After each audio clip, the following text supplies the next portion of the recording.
Welcome back, night listeners. This one's not just creepy, it's unsettling, weird in a way that sticks with you.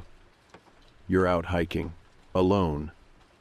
Quiet trail, deep woods, nothing around for miles. Then you see her, a woman off trail, barefoot, crying. Doesn't speak, doesn't move, just sits there. You think something's wrong? Until you notice the man, 20 feet away, crouched behind a log, wearing gloves, not blinking. Not helping her, just watching. That's when it hits you. She's not the one who's in danger. You are. You run, report it. Authorities find nothing. But that night, someone tries your door handle. Once, then again, and again, and again. Before we get into it, hit like, subscribe, and let me know in the comments what time is it for you right now, and where in the world are you watching from. Now, lock the doors, turn the volume low, and relax. I hike alone a lot. I know how that sounds, and I get the usual warnings from people: don't go too deep into the back country, keep your phone on, share your location, bring bear spray, all of that. And I do. I take it seriously. I'm not out here trying to be some story people whisper about later. I just like the quiet, being out where everything is still and slow and doesn't ask anything from you. No screens, no emails, just air and trees and time to think. This happened in Oregon, not far from a trailhead I've used before. It's about an hour-and-a-half drive from where I live. A decent loop, maybe 12 miles total if you stretch it out by exploring some of the offshoots. I'd gone there a couple of times over the summer and figured it would be a good spot to hit before the weather turned bad. It was a weekday. I took time off work to go, which is part of what made it feel good. Everyone else was probably stuck at their desks, while I had the whole forest to myself. It was a little chilly, but the sky was clear, and I had packed layers. I parked around 10 in the morning, texted my friend that I'd be out of service for a bit, and started in. The first few miles were completely uneventful. There was still dew on the ground and a few birds making noise in the canopy, but nothing unusual. I passed a couple small trail markers and one faded wooden sign I had seen before that looked like it hadn't been replaced in decades. I had service for the first mile or two, then it dropped off like usual. By the time I was about 6 miles in, I was starting to think about heading back. I was near this little fork where one path slopes uphill into a more densely wooded section, and the other curves down and eventually loops back to the base. I usually take the uphill one because it's quieter and less trafficked, but something made me pause. Not a sound or anything, just a weird sort of stillness, like the air around me had gone flat. And then I saw her. Off to the left side of the trail, maybe 10 or 15 feet into the brush, there was a woman sitting on the ground. She was barefoot, wearing what looked like a loose t-shirt and dark pants. Her head was down, and her hair was hanging in front of her face. At first, I thought maybe she had fallen or gotten lost. She wasn't making any noise, but her shoulders were shaking slightly like she was crying. I froze. I didn't know what to say at first. It was just such a strange thing to see that far out. I stepped a little closer and said, "Hey, are you okay? Do you need help?" She didn't look up, didn't speak, just sat there, shoulders moving in these slow, steady jerks like she was sobbing, but there was no sound. I tried again. "Are you hurt? I can call someone well once I get a signal." Still nothing, no reaction. I glanced back down the trail, thinking maybe she was with someone. Maybe a friend had gone to get help, or maybe she had wandered away from a campsite. but there was no one else around. No sound of footsteps, no backpacks, no gear, nothing. I looked back at her and noticed something that hadn't clicked before. Her feet. They were bare. Yeah, but they weren't dirty. I don't know why that stood out to me. They should have been caked with mud or leaves, or at least looked scratched up, but they were clean, like she had just taken her shoes off a minute ago. Something about that gave me pause. That and the way she wasn't reacting at all. Not to me, not to anything. I told her I was going to try and get a signal and stepped off the trail in the opposite direction to see if climbing the ridge a little would help. I only got a few steps in before I stopped cold. There was a man crouched behind a fallen log about 20 feet away. He was wearing dark clothes, gloves, a cap pulled low. He wasn't moving, not blinking, not adjusting, just completely still like he had been there a long time. And he was looking at me. I didn't say anything. I didn't move.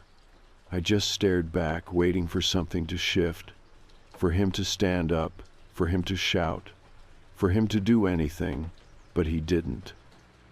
He just stayed crouched, half hidden behind the log, watching. The woman still hadn't moved.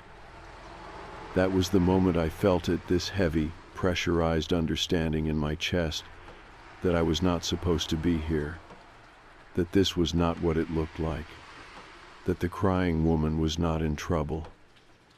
She was bait. I don't remember turning. I don't remember backing away. I just know I ran. Full-on sprinted. I didn't look back. I didn't want to know if he was following. I didn't want to see what else might be in those woods. I didn't stop until I hit the main part of the loop, and even then, I barely slowed down. I kept running until I could see the parking lot through the trees. My legs felt like rubber, and my lungs were burning, but I didn't stop. There were no other cars, just mine. I jumped in, locked the doors, and peeled out of there so fast I almost drove off the shoulder. I didn't stop until I hit a gas station about 30 minutes away where I finally had enough signal to call the local authorities. I told them everything, where it was, what I saw, what direction I had been heading. The operator said they'd send someone out. I gave them my contact info and waited for them to call back. When they did, a couple hours later, the deputy on the line told me they hadn't found anyone. No woman. No man. No tracks, no signs, no evidence that anyone had been off trail at all. They said it was probably a misunderstanding. Maybe I saw a hiker and panicked. Maybe it was a couple and I spooked them. But I know what I saw. And that night, someone tried my front door handle. 4 times. At first, I thought it was just the wind. You know how old buildings are. My front door sometimes creaks or clicks when it's cold, especially if there's a draft under it. But this wasn't that. It wasn't random. It wasn't one soft sound. It was 4 deliberate turns, 4 distinct metallic clinks as someone tried the handle. I was already in bed. It was a little after midnight. I had been lying there for a while, staring at the ceiling, too wired to sleep. The whole hike had left me feeling off. Not scared exactly, not until that moment, but unsettled in a way I couldn't shake. Like I had walked into something I wasn't meant to see and somehow brought a piece of it back with me. When I heard the sound, I sat up immediately, just froze, didn't breathe. My bedroom faces the back of the house, but I could picture the layout in my head perfectly. The front door is right off the main hallway, just 2 rooms away.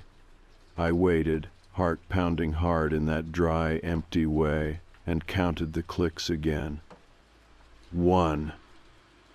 Pause. 2. Slightly longer pause. 3, 4. Each one slower than the last. Like whoever was out there didn't want to open the door all at once, like they were testing it, trying to feel how far the latch would go, if it was locked, if it was going to give. I got up as quietly as I could and crept to the hallway. The light from the street lamp outside slanted in through the curtain just enough to see shapes, the outline of my coat on the hook, the curve of the table by the wall, the frame of the door. Nothing moved. I don't own a gun, never really saw the point. I had pepper spray somewhere, but I couldn't remember where I'd put it. I ended up grabbing this heavy ceramic lamp from the side table. Dumb, I know. Like I was going to fight someone off with a lamp, but it made me feel less helpless. I waited there for a long time, probably 10 or 15 minutes. Didn't move, didn't hear anything else. Just the sound of my own breathing and the blood in my ears. I called the sheriff's department again. I gave them my case number from the day before and told them what happened during the night. The woman on the phone sounded polite but tired. She said someone would swing by to make a report. I waited all day, but no one came. By the time it got dark again, I had barricaded the door with a chair and a piece of plywood from the shed. I put it up against the inside and wedged it behind the table. Was it excessive? Yeah, maybe. But I couldn't shake what I had seen in the woods. The stillness of that woman, the crouching man with the gloves, the silence between them.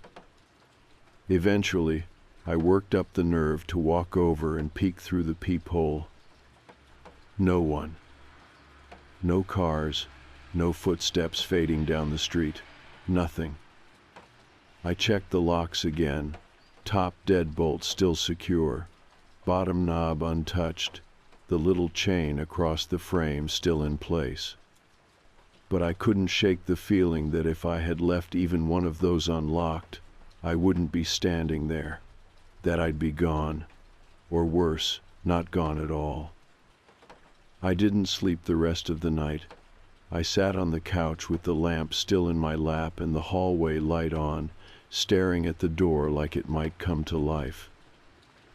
The next morning, I checked the outside, walked around the porch, looked for footprints.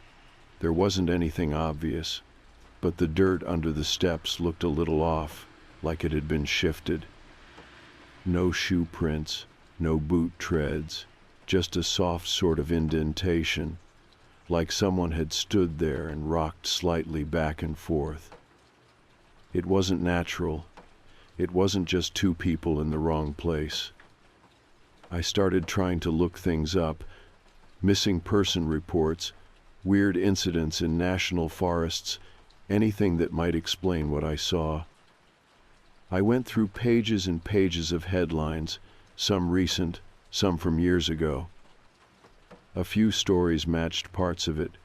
People who went missing while hiking, strange disappearances, unidentifiable remains found deep in remote areas, but nothing exact. Nothing with that specific combination of bait and ambush. But there were enough of them that it started to feel like a pattern. Most of the people who vanished were solo hikers. Most were reported missing days later, when no one had heard from them. Some were never found. Some were recovered far from where they were last seen. A few left behind strange notes or voicemails. Most had no warning at all. I started wondering if anyone else had seen what I had. If anyone had ever reported a woman sitting barefoot off the trail, crying without making a sound. If anyone else had turned away and seen the man waiting behind the log? What if they hadn't run? That question stayed with me. What if they stepped closer? What if they tried to help? What if I had? I called the sheriff's department again the next day. This time I got a different person. I asked for an update. The guy didn't sound like he knew what I was talking about. I gave him my name, my address, the trail I was on, the report number. He put me on hold for a long time, then came back and said it must still be under review. He didn't have any new info. Said if there were no signs of criminal activity, they might just close it out. I asked him if anyone else had reported anything from that area. He said no.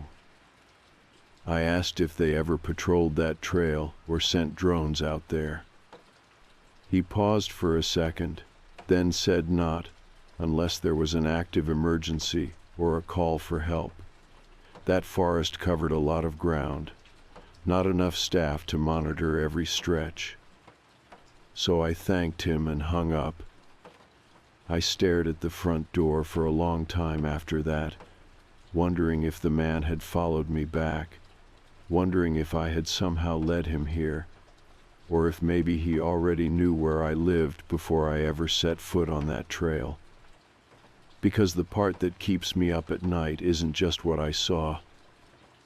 It's the feeling I had when I looked at her. The woman didn't look surprised to see me. She looked like she had been waiting. I kept trying to move on like it hadn't happened. That's what you do, right? You tell yourself it was weird, but not dangerous. You tell yourself maybe it was some strange misunderstanding. Some local couple messing around, or someone filming a prank video, or testing some experimental art thing out in the woods. Anything that makes it smaller, less serious. But I didn't believe that. I couldn't. It wasn't just the silence, or the way they were positioned, or the gloves. It was everything together, the timing, the distance from the trail. The way she didn't look at me, not even once. The way the man didn't flinch when I saw him, like he didn't care, like he expected to be seen eventually, and had already decided how it would go. I tried not to think about what might have happened if I had taken another step toward her, or if I hadn't noticed him behind the log. That part still sits in my chest like a weight I can't shift. I didn't go outside for a few days after the door handle thing. I worked from home, turned down invitations, barely even went near the windows after dark. I told myself I was being smart, careful, that it was just temporary, but deep down I knew it was fear. Not the kind that fades after a bad dream, the kind that crawls into your routines and starts shaping your decisions without asking. A week passed, no more knocks, no more handle rattles, no more strange cars parked out front. For a while, I convinced myself maybe it really was over, that maybe I had panicked and whoever was out there had moved on, that it had nothing to do with the woman, or the man, or the trail. Then I got the call. It was from a blocked number. I usually don't answer those, but something about the timing made me pick up. There was a pause at first, just silence on the other end. I almost hung up. But then a voice came through, a man's voice, calm, flat. He said, "You shouldn't have run." That's all. I didn't recognize the voice. It wasn't threatening exactly. There was no shouting, no rage, just that awful calmness. The kind that means they don't need to scare you, because they already know you're scared. I didn't say anything, I just ended the call and sat there staring at the screen like it might explain something. My hands were shaking, but it took a while to realize it. I went into the call log and took a screenshot, even though there was no number listed, just unknown.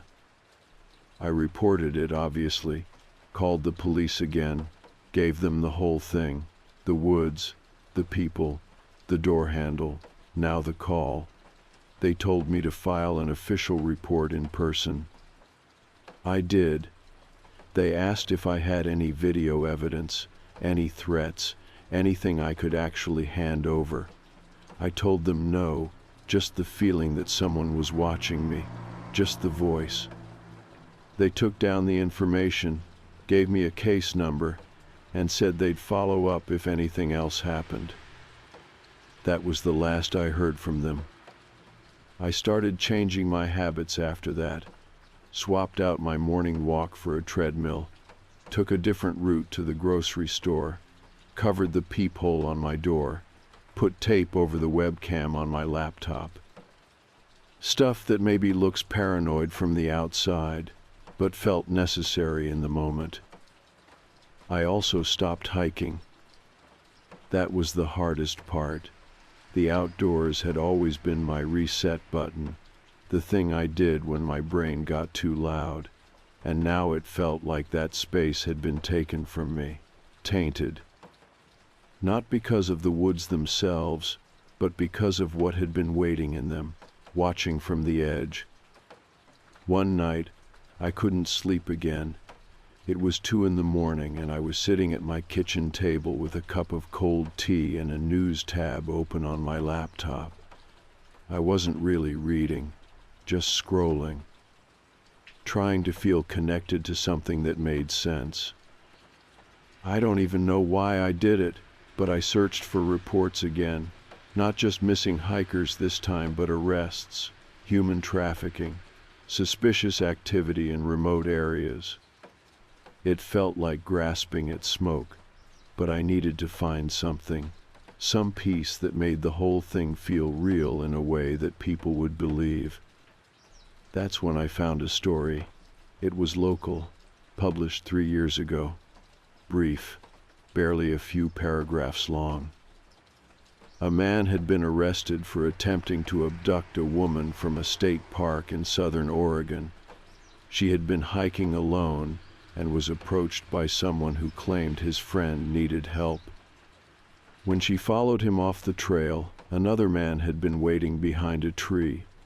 She saw him just in time, ran, and flagged down another hiker near the parking area.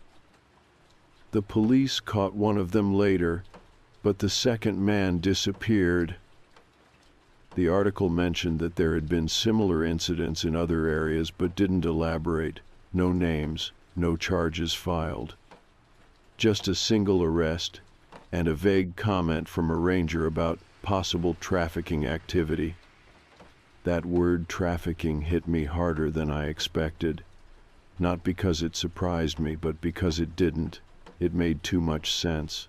The gloves, the silence, the location, the bait. I tried finding more about the story, looked up court records, local blogs, forums, nothing else. It had all gone quiet after the arrest. Like someone had shut it down, or no one cared enough to follow up. I started thinking again about how clean her feet were, how she hadn't looked up, how still she was, like she wasn't acting scared, like she wasn't acting at all. Maybe she had done it before. Maybe that was her role. The scariest part isn't the idea that it was some random attack. The scariest part is the possibility that it wasn't random at all, that it was a system, a routine, something organized and practiced and deliberate, that they weren't just hoping someone would show up. They were waiting for someone like me, someone alone, someone curious, someone kind enough to stop. I don't know why they didn't follow through. I don't know why they let me go. Maybe because I saw him too early. Maybe because they realized I wasn't going to play along. Or maybe it was something else entirely. Maybe it wasn't about me at all. Maybe I was just a trial run. Sometimes, late at night, I still hear the sound of the door handle turning. And I wonder if they're still out there, just waiting for the next person to stop and ask, "Are you okay?" It's strange what your brain starts doing when it doesn't feel safe in your own home. Every sound becomes a pattern. Every shadow feels deliberate. You stop trusting doors to stay shut and windows to stay locked, even when you've checked them twice, maybe especially then. After the call, the one with the man saying, "You shouldn't have run," I started sleeping with my phone recording. Not video, just audio. I'd set it on the nightstand and hit record before bed. I told myself I wasn't expecting anything, that I just needed proof in case something happened. But really, I think I wanted to know if something was happening when I was asleep. The first few nights were nothing but hours of silence, punctuated by the occasional toss of a blanket or a creak from the floor. But the fourth night, around 3 a.m, there was a sound I couldn't explain. It was faint, barely louder than a whisper, but it was there. 3 slow knocks. Not on the front door, not on any wall. It sounded like they came from inside the house. I replayed it a dozen times, tried to isolate it, boosted the audio, ran it through some free filter software. Same result every time. 3 knocks, not aggressive, not urgent. Just testing, like they were checking to see if I would respond. I didn't. I packed a bag the next morning and stayed with an old co-worker for the weekend. I didn't tell her much. Just said there had been someone prowling around my place, and I didn't feel comfortable being alone. She didn't ask questions. We watched movies, made pancakes, played cards. It felt normal, safe, and for a little while, I almost convinced myself that the whole thing was in my head. But when I got home, I found something wedged between the front screen door and the main one. It was a scrap of paper, torn, like it had been ripped from a notebook, folded twice, nothing written on it, just blank. Except it wasn't. When I turned it in the light, I saw it had been pressed into with something sharp, a knife maybe, or a pen without ink. Just enough pressure to leave a shallow impression. It said, "We wait." Not signed, not dated, just that, 2 words. I put the paper in a Ziploc bag and stored it in the freezer, mostly because I didn't know what else to do with it. I didn't want it out in the open, but I didn't want to throw it away either.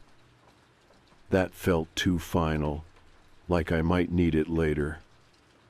I stopped calling the police. It was clear they weren't going to do anything unless I had video of someone standing on my porch with a crowbar. And even then, maybe not. I get it in a way. I don't have a face. I don't have a license plate.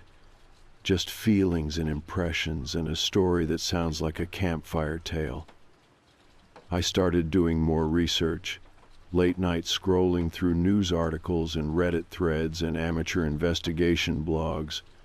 I found more than I expected. Stories that didn't get picked up by the major outlets.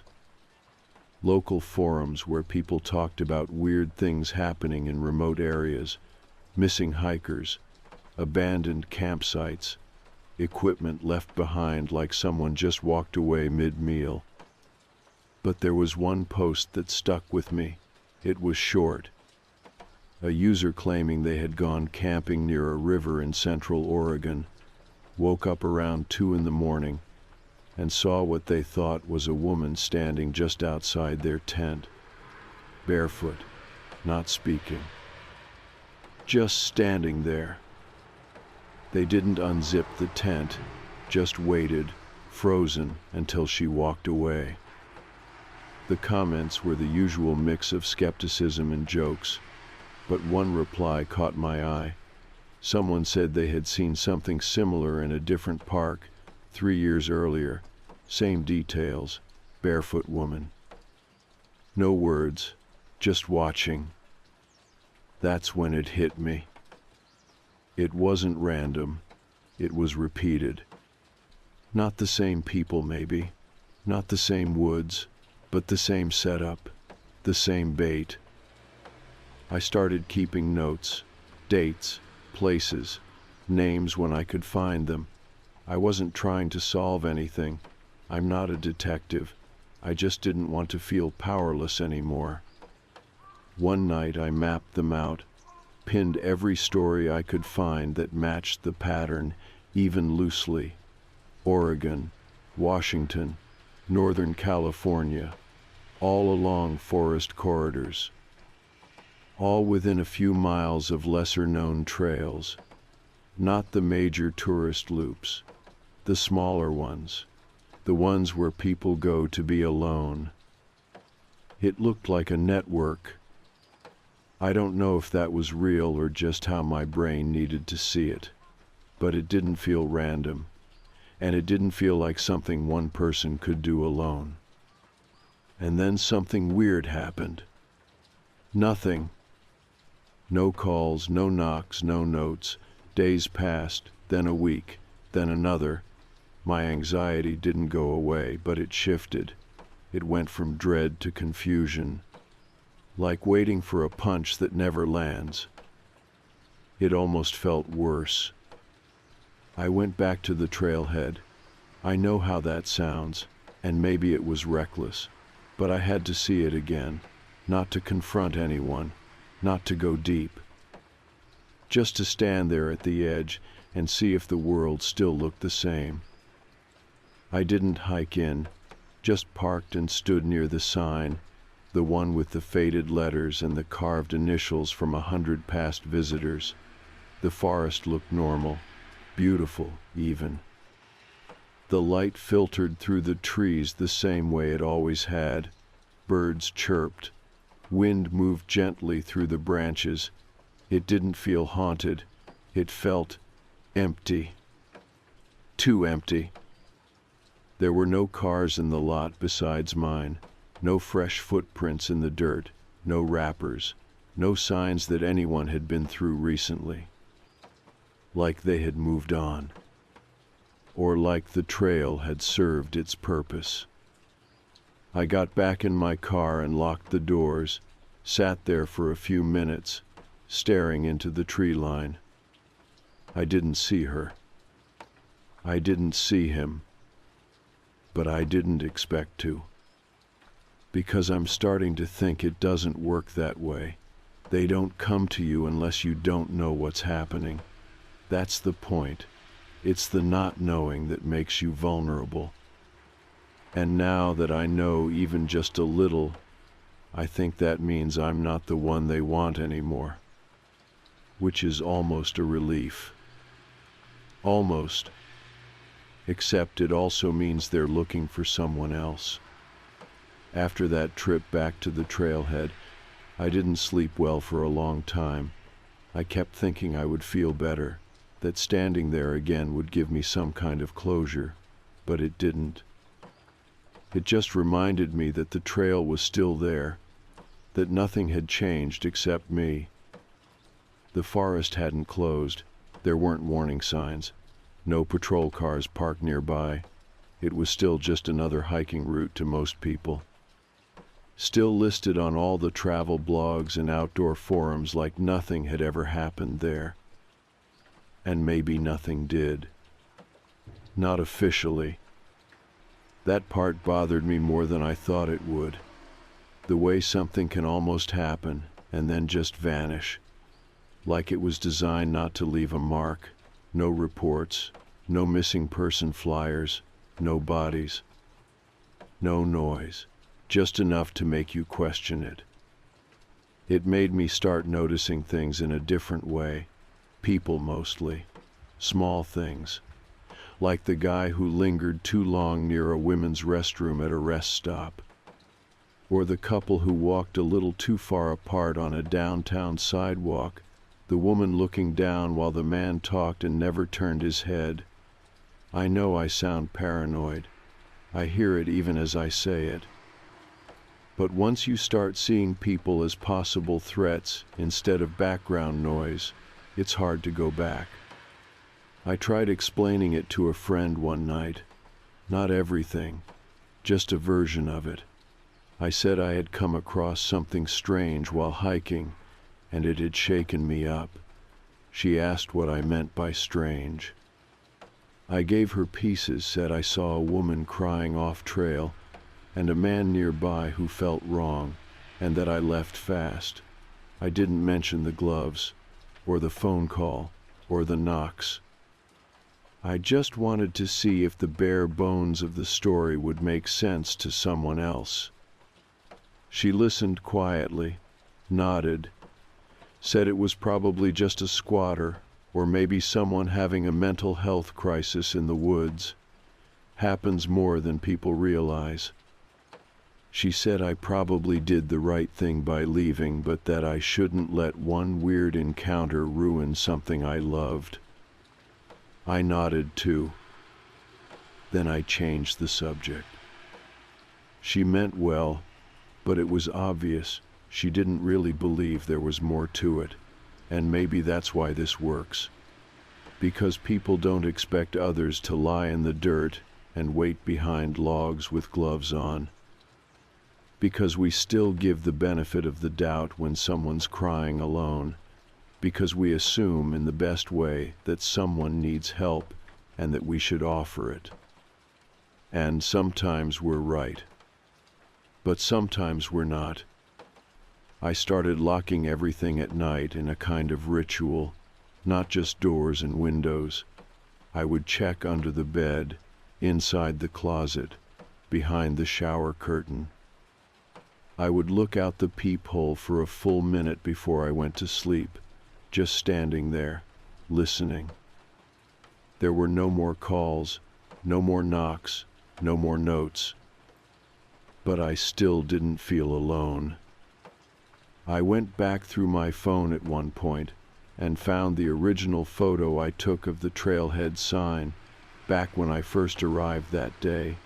I zoomed in on it, not really knowing why, just searching for something. Maybe a shape in the trees, a reflection in the glass of my car, but there was nothing, no figures, no clues.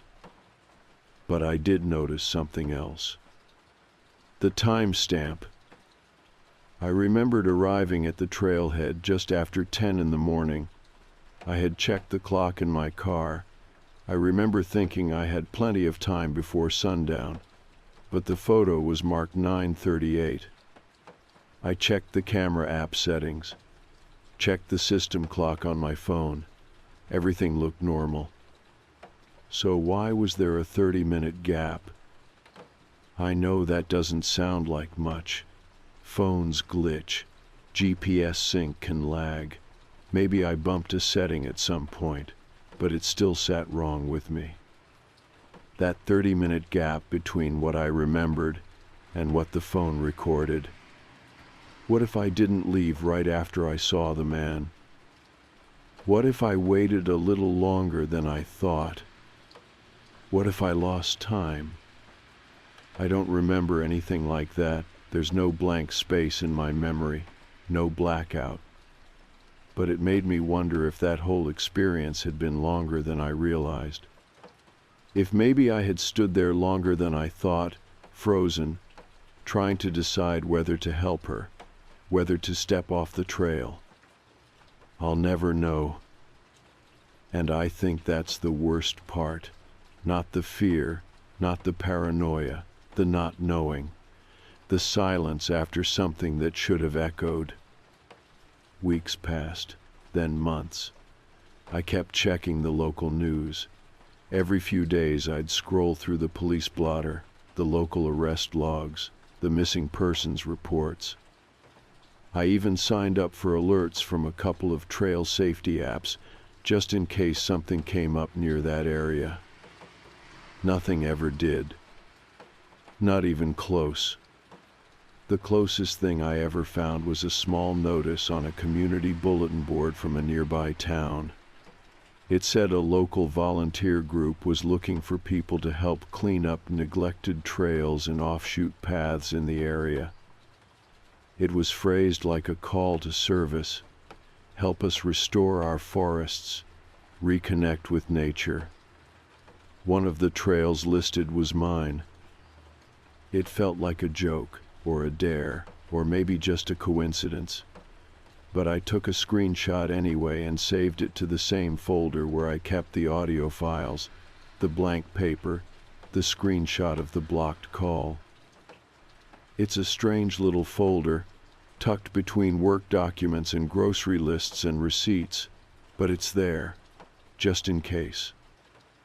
I haven't hiked since. I want to. I really do. Sometimes I even lace up my boots and sit on the edge of the bed, just staring at the floor, but I can't quite make myself go. Because I know how easy it is to walk just a few feet off the trail. And I know how quickly something can go wrong. And I know now how people can disappear without a trace. Not because they weren't strong, not because they were careless, but because someone out there was waiting for them to care. Just enough to stop. Eventually, I knew I had to talk to someone. Not a friend, not family. Someone who wouldn't try to smooth it over or wave it away. I found a therapist a few towns over. I picked her because her website didn't feel like it was trying too hard to sell me anything. It just said she worked with trauma, anxiety, people who had experienced something unusual and were having trouble putting it down. That last part got me. I didn't tell her the full story right away, just parts.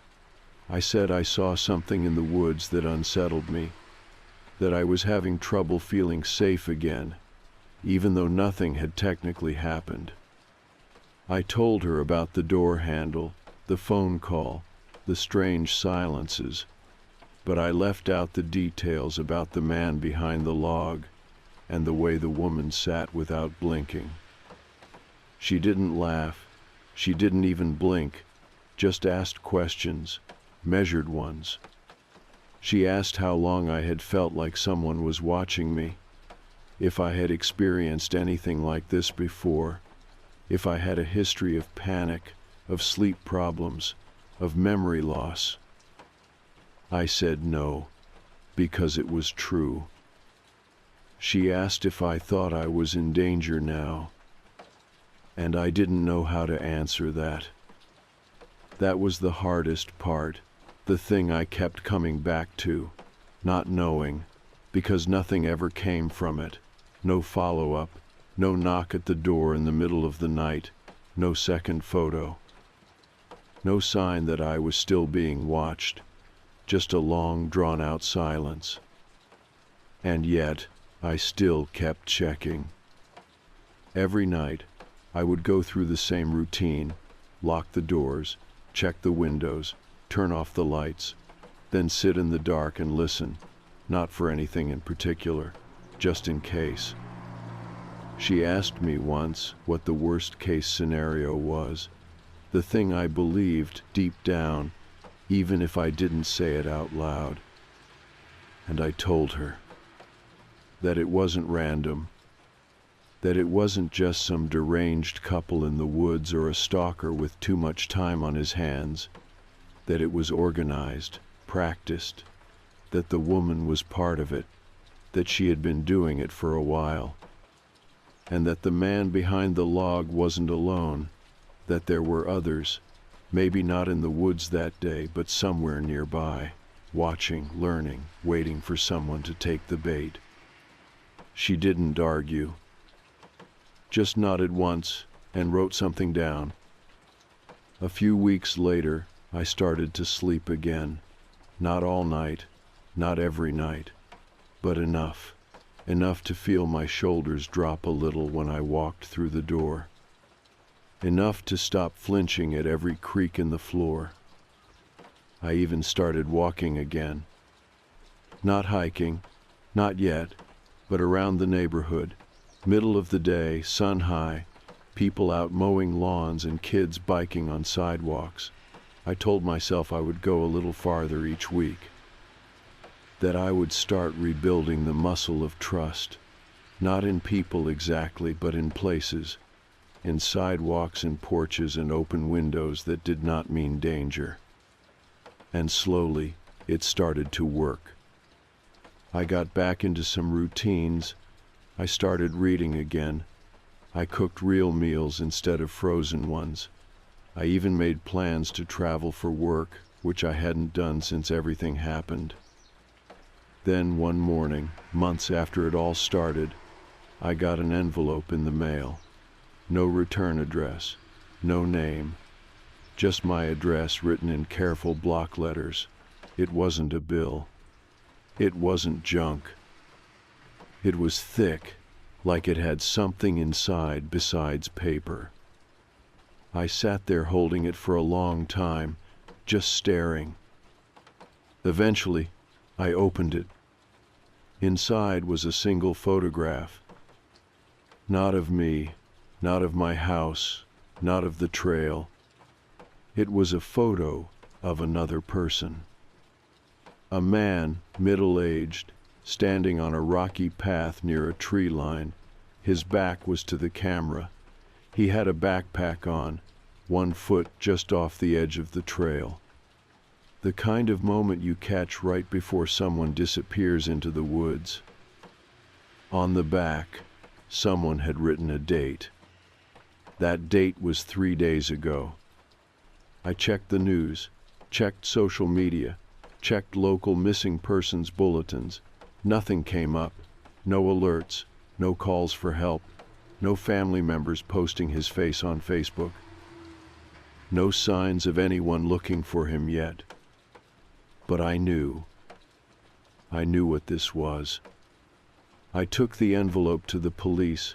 I sat in the small beige room with a detective who looked more tired than suspicious.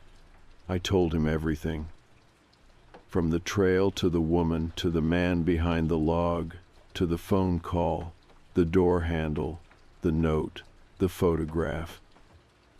He took notes, asked me to leave the photo and envelope. He said they would look into it. And maybe they will. Maybe they won't. But I realized, walking out of that building, that I had done the one thing I hadn't done since the beginning. I handed it off. I let it go. Not because I think I'm safe now, not because I think it's over, but because I know I was never supposed to fix it. I was just someone who walked too far down the wrong trail and saw something I wasn't meant to see. That happens sometimes. You stumble across something. You don't get answers. You don't get closure. You just get out. And that has to be enough. It is for me. Because I've stopped waiting for them to come back. I've stopped asking why the woman didn't move, or why the man had gloves, or how they found my address. Some things aren't meant to be solved. Some things aren't puzzles. They're warnings. And if you're lucky, you walk away before the question ever turns into a consequence. I was lucky. I ran, and I never went back.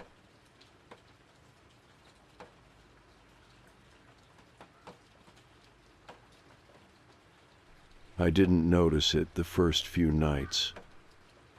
You tune out a lot working third shift sirens, delivery vans, drunk arguments bleeding out of open windows. So, When I first heard the music, I assumed it was someone's phone, or a car parked too long with the radio on.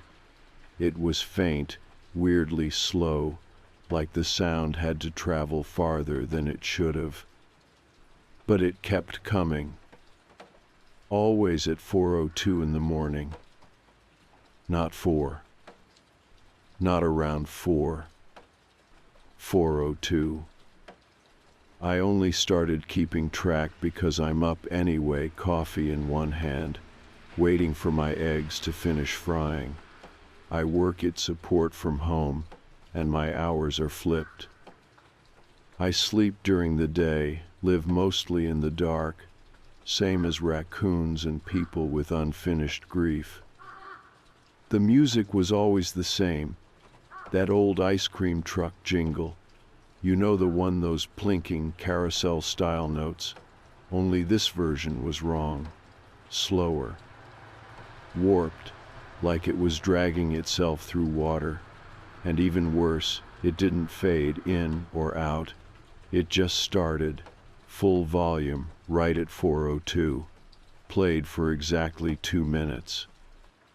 Then stopped like someone cut the cord. At first I thought it was a prank, or maybe one of those cursed viral marketing things. But this isn't that kind of neighborhood. My street's a cul-de-sac in Camden, New Jersey, the kind with cracked sidewalks and leaning mailboxes. Quiet, low income. No one around here has the energy for a prank that's consistent. And besides, no kids live on this block. None. I checked. I live alone in a semi-detached with a single window that faces the street. That's how I started watching. I set a reminder on my phone, 4:01 a.m., just in case. And sure enough, at 4:02, the music started. I stood at the window and waited. That's when I saw it. The truck wasn't a cartoon-colored van like you see in the suburbs. It was dull white, chipped, with red trim and faded stickers on the side. The kind that used to have a smiling mascot, but the face had been scraped off, replaced with a blank circle, just eyes and a line for a mouth. It moved slow, too slow, like it wasn't driving, like it was gliding. It stopped at the same spot in front of number 16. That house has been empty since I moved in. The windows are boarded, the yard's mostly dirt and weeds, no lights, no furniture.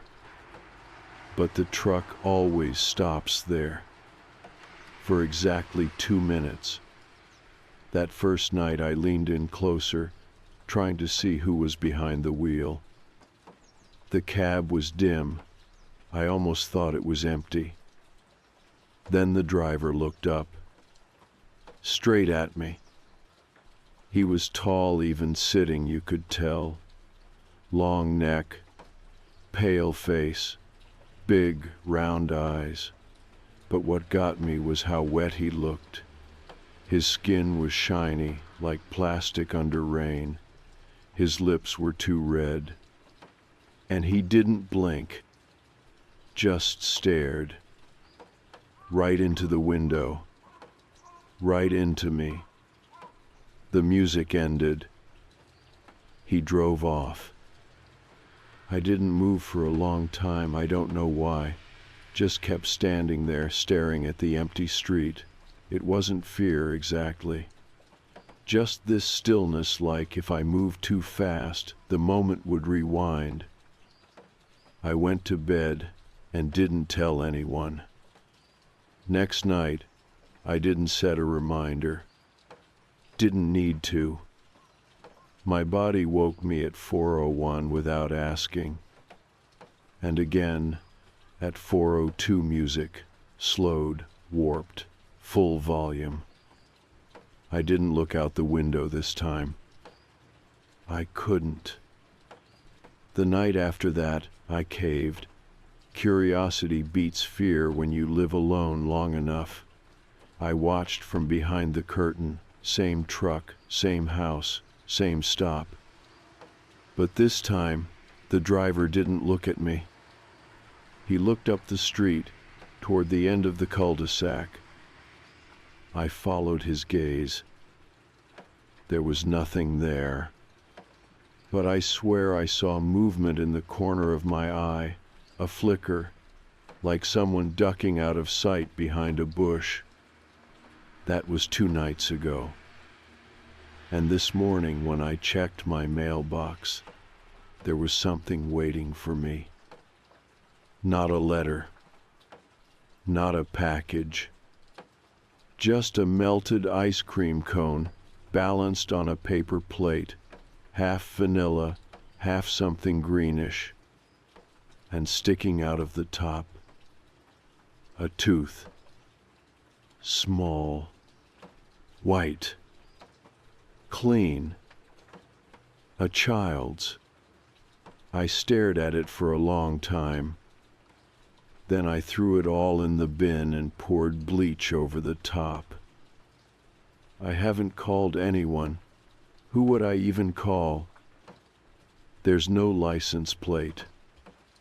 No one else is awake at 4 in the morning. The truck doesn't come at normal hours. No kids live on the block. But the truck keeps coming. 4:02. Every night. And I know deep down under the part of me that still believes in logic that it's not trying to sell anything. It's looking. The cone and the tooth messed me up more than I thought it would. I didn't sleep that night. I couldn't. I sat in the kitchen with the lights off, watching the street through the window blinds like I was waiting for something worse to show up. I kept trying to tell myself it was just a prank. Someone knew I'd been watching. Maybe I had a neighbor who thought it would be funny to lean into the weirdness. But I don't talk to my neighbors. Not because I'm antisocial. I just work nights, sleep days, and by the time I'm up and alert, everyone else is already inside, winding down or putting their kids to bed. I know maybe 2 names on this block. No one here knows me well enough to mess with me like that. And no kid I've ever seen is small enough to lose a tooth that size. By 9 that morning, the cone was gone. I dumped it into a plastic bag, tied it up, and tossed it in the bin with the bleach-soaked paper plate. I scrubbed my mailbox out with dish soap and hot water like it was diseased. I didn't even check my post. I didn't tell anyone. But that night, I watched again. Not because I wanted to, because it felt worse not to. At exactly 4:02, the music started. Same warped tune, same dragging tempo, same sudden stop at the middle of the block. I stayed back from the window this time, just far enough to see without being seen. The truck stopped outside number 16 again. But the driver never looked up. He just sat still in the cab, head slightly tilted toward the passenger seat. I couldn't see what was there, just the top of something red, like fabric. After 2 minutes, the truck rolled on. I counted every second. I waited another 10 before I finally exhaled. And then I did something stupid. I stepped outside. It was nearly 5 by then. The sky was starting to pale, that weird, colorless stretch of time right before sunrise where everything feels off. The pavement was cold under my bare feet, but I didn't notice it until later. I walked slowly toward number 16. The truck was long gone, no sign of it, no tire marks on the street. But something had been left behind. A small puddle, directly where the truck had stopped. Milky white, like melted soft serve, but thinner. And in the middle of it, something glinted. I crouched down. It was a charm, like the kind kids used to clip onto bracelets or zippers. A tiny gold shoe, one of those rounded baby shoes, tarnished, slightly bent. No tag, no chain, just the charm, half sunken in the melted puddle. I didn't touch it. I went back inside, locked the door, and shoved a chair under the handle. I didn't sleep that morning either. That evening, I made a pot of coffee and stayed up through the night again. By midnight, I'd made a plan. I was going to follow the truck. Not forever, just once. I needed to know where it came from, where it went, if it stopped somewhere else, if anyone else saw it, if I was actually losing my mind, or if this thing was real and deliberate and watching more than just me. I didn't have a car, but I had a bike. It wasn't much. A second-hand mountain bike with a sticky front brake and a headlight that needed tightening, but it would do. I put on a hoodie and dark jeans, no reflectors. I kept the phone on silent in my back pocket. At 3:58, I wheeled the bike out the back door and walked it around the side, keeping to the shadows. At 4:02 exactly, the music began. I waited until the truck passed my house. Same slow crawl. Same low mechanical hum under the music. I hopped on the bike and followed, keeping a half block back.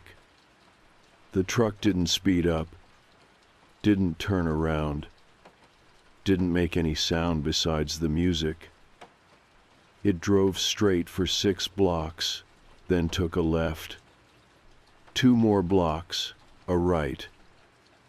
The neighborhood started to thin, more trees, fewer houses. Then we reached the edge of a park, and that's where it stopped. Not parked. Stopped. In the middle of the road. No other cars around, no street lights. I pulled into the mouth of an alley, hiding behind a dumpster, watching. The music stopped. The engine didn't. I waited. Maybe a full minute passed. Then the back door of the truck opened. It was one of those old roll-up freezer doors, metal and loud. But this one made no sound, just lifted, and something stepped out. It wasn't the driver. It was a kid, small, thin, barefoot, wearing a hospital gown. He looked straight ahead, not left or right, and walked slowly to the sidewalk.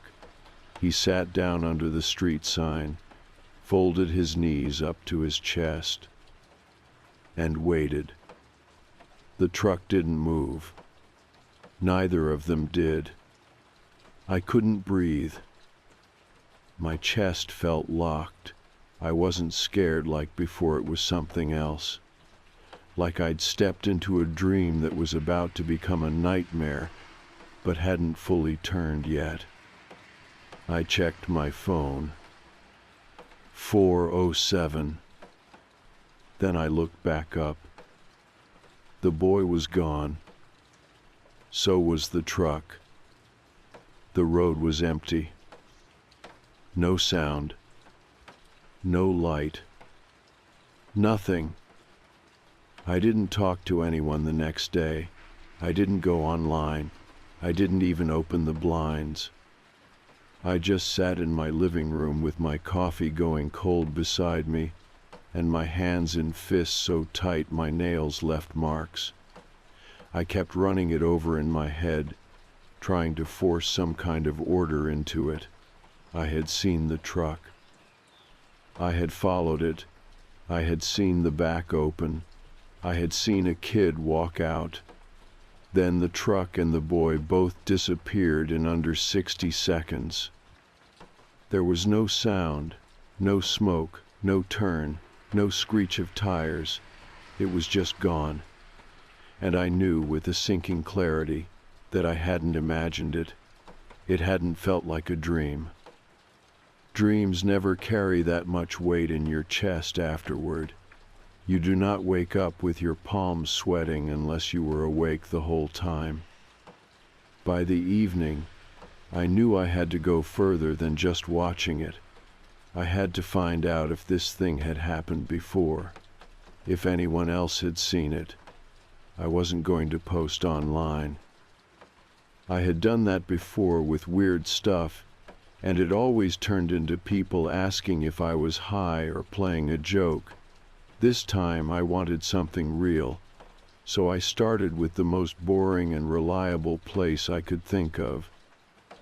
I walked to the public library. It was half empty when I got there. A few people at tables, a teenager charging their phone near the front. The librarian gave me a look like she wasn't sure if I was lost or about to ask her a question she didn't want to answer. I nodded politely and went to the old microfilm machine in the back. They still had local newspapers archived on microfilm going back to the 1970s. I wasn't even sure what I was looking for. Accidents, maybe. Unexplained disappearances. Anything involving an ice cream truck. I narrowed it down to the summer months first, then started skimming headlines year by year. Nothing jumped out at first. But then, under the August 1983 section, one headline caught my eye. Boy missing after leaving home late at night. No photo, just a few paragraphs. The kid's name was Michael Reyes. He was 7 years old, lived 3 blocks from where I live now. His mother said she had fallen asleep on the couch and woke up to find the front door open. She told police she remembered hearing a melody outside around 4 in the morning, but could not say for sure what it was. The police found no signs of forced entry. No witnesses saw anything. Michael was never found. I searched his name. Nothing else came up. No anniversary pieces. No follow-up interviews. It was like he had been forgotten entirely. I kept digging. 1987. Another boy. Same neighborhood. Also disappeared between 3 and 5 in the morning. Parents asleep. No signs of struggle. 1994.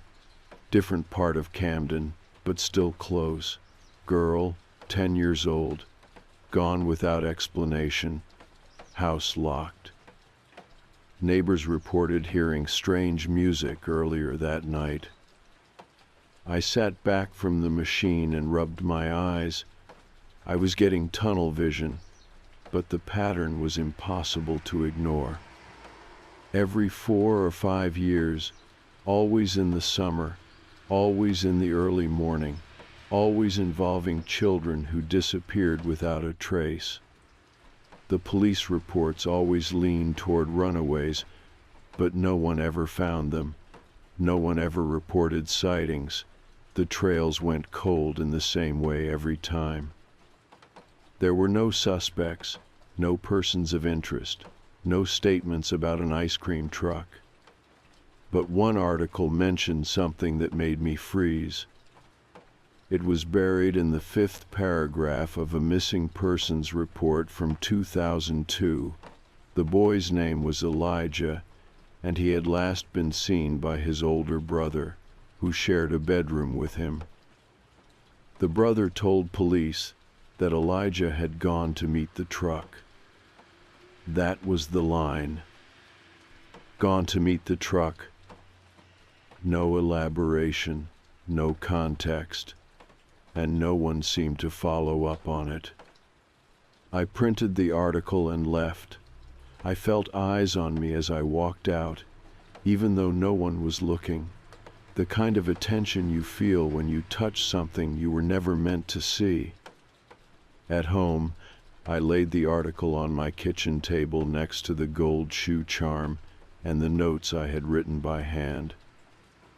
I drew a small map of the street, marked where the truck always stopped, where the puddle had been, where the kid had sat under the sign. I didn't know what I was building, but the pattern helped me breathe. That night, I didn't follow the truck. I watched from the window again. At 4:02, the music started. The truck moved at the same speed, same stop, same timing. Only this time, it did something new. It kept playing the music after it stopped. That had never happened before. It stayed parked in front of number 16 for its usual 2 minutes. But the melody continued. It was slower than before, lower pitched, and the rhythm was wrong. It stuttered at one point, like someone had forgotten how the song went and tried to keep going anyway. I didn't move from the window. I didn't breathe until the truck finally pulled away and the music cut off mid-note. I went to bed with all the lights on. I knew then that it was escalating. It had noticed I was following it, not just watching from behind glass, but tracking, researching, digging up things that were meant to stay buried. And I think it was trying to warn me to stop. I kept the lights on for 3 nights straight. I stopped sitting at the window. I closed the blinds. I unplugged the doorbell camera. Whatever this thing was, it had noticed me. I knew that much. I had gone from silent witness to participant, and I did not want to know what came next. But wanting doesn't matter once you're involved. That's what I finally had to accept. You do not get to go back to before. Not after something stares at you like that.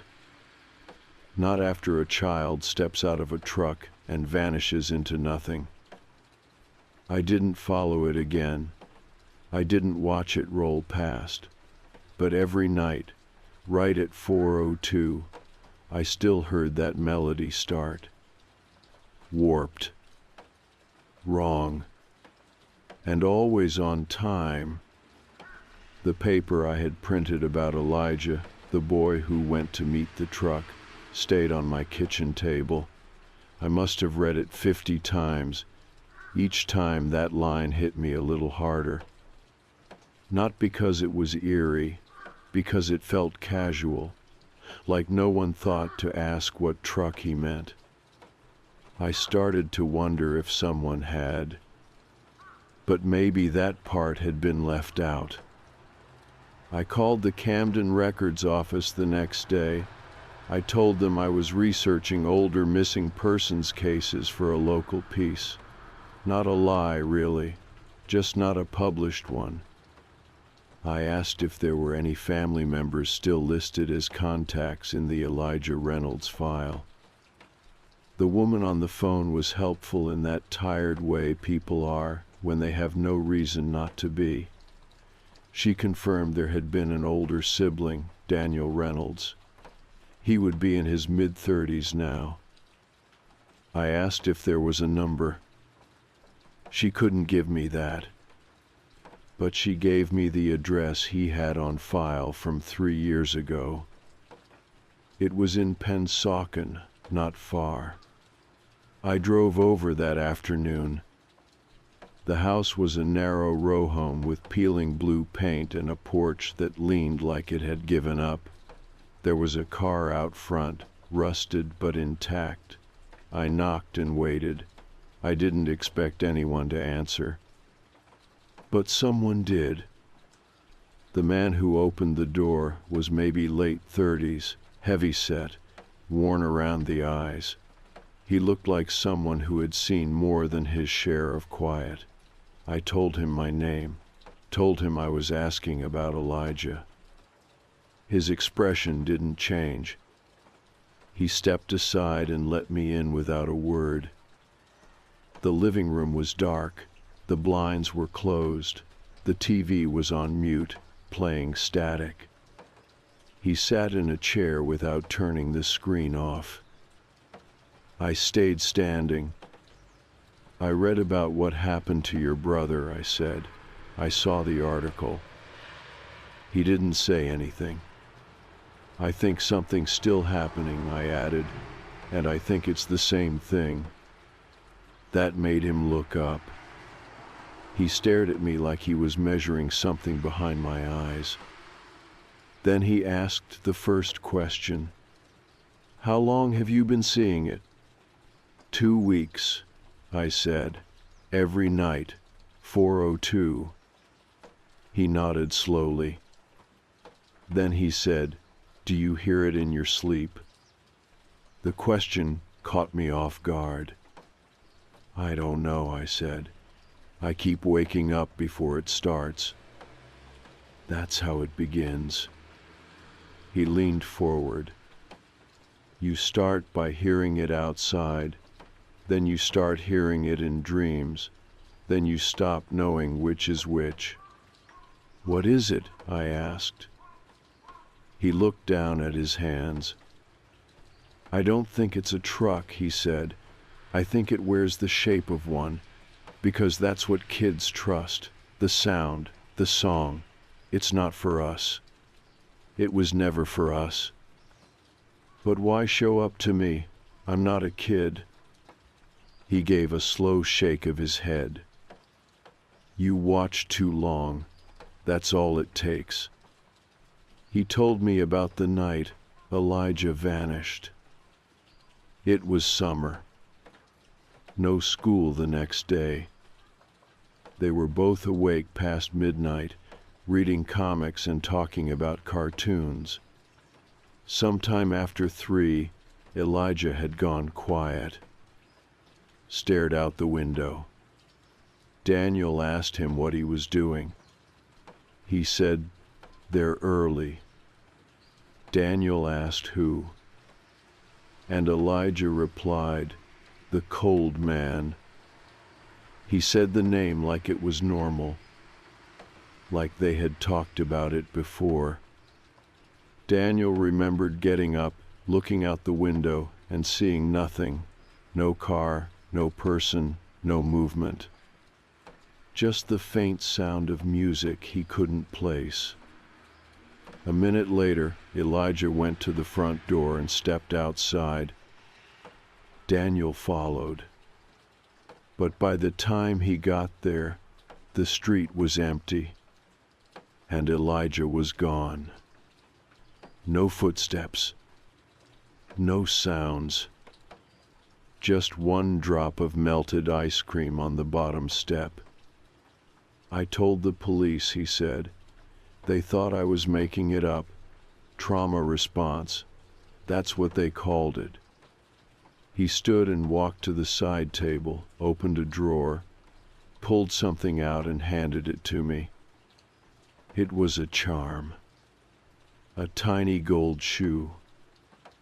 Identical to the one I had found in the melted puddle. "I thought I dreamed it," he said, "but a week later, I found that in the mailbox." "Did anything happen to you?" He shook his head. "Not then, but it came back." He looked at me. "Once you know about it, it comes back." I left with the charm in my pocket and a weight in my chest I could not name.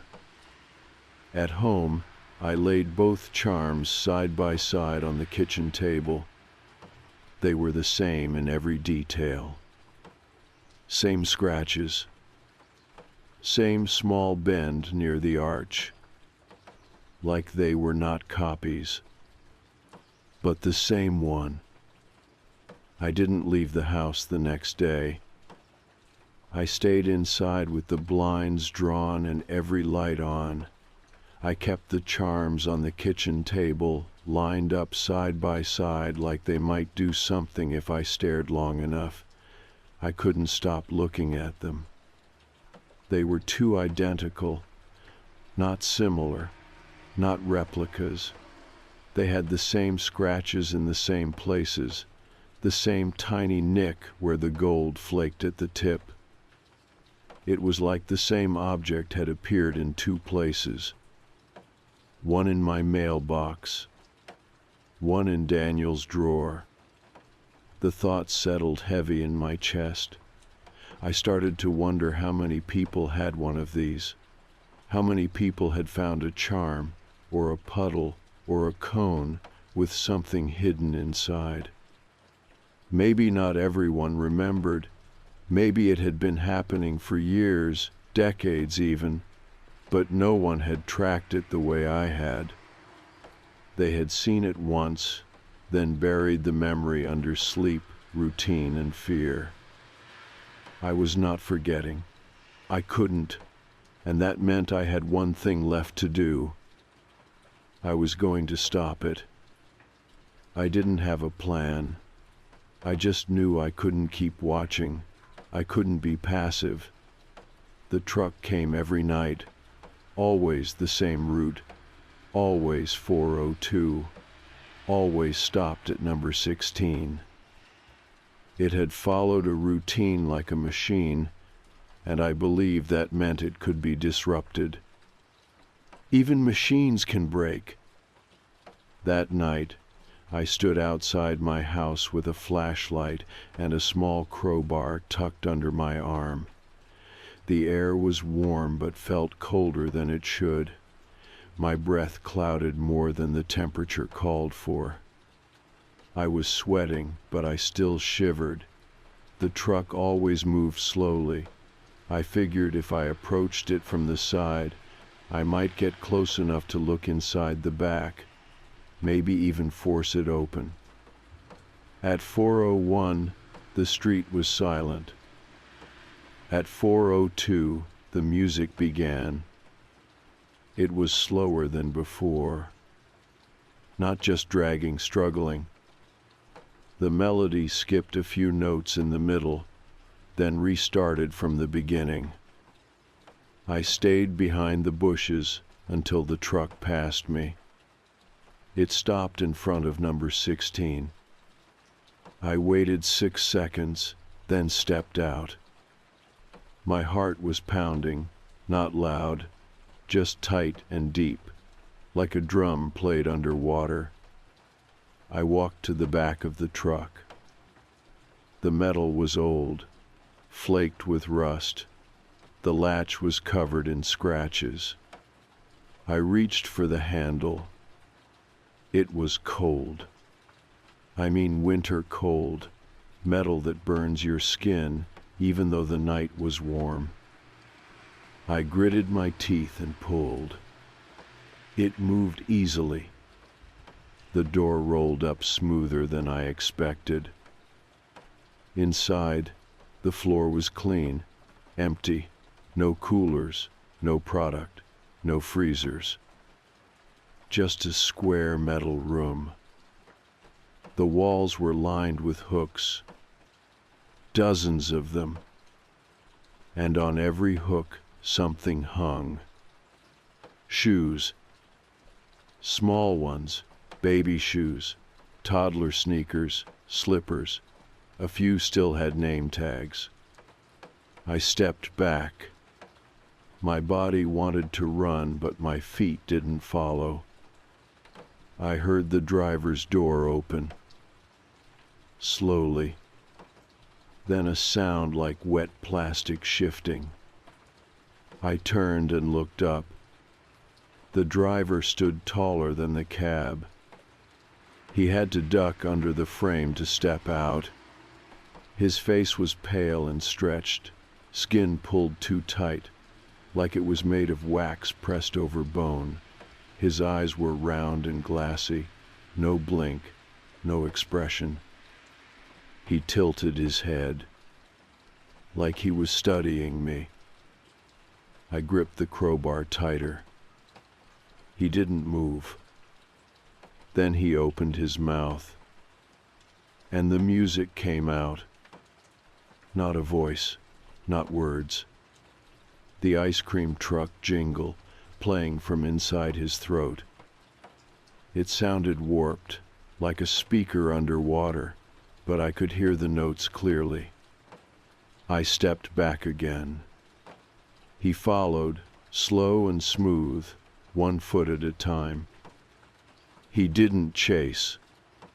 He just moved like he already knew where I was going. I turned and ran. Back to my house, through the front door. I locked it. Then I pushed the couch in front of it, shaking. The music outside kept playing. Longer than usual. It was still going 5 minutes later. Then 10.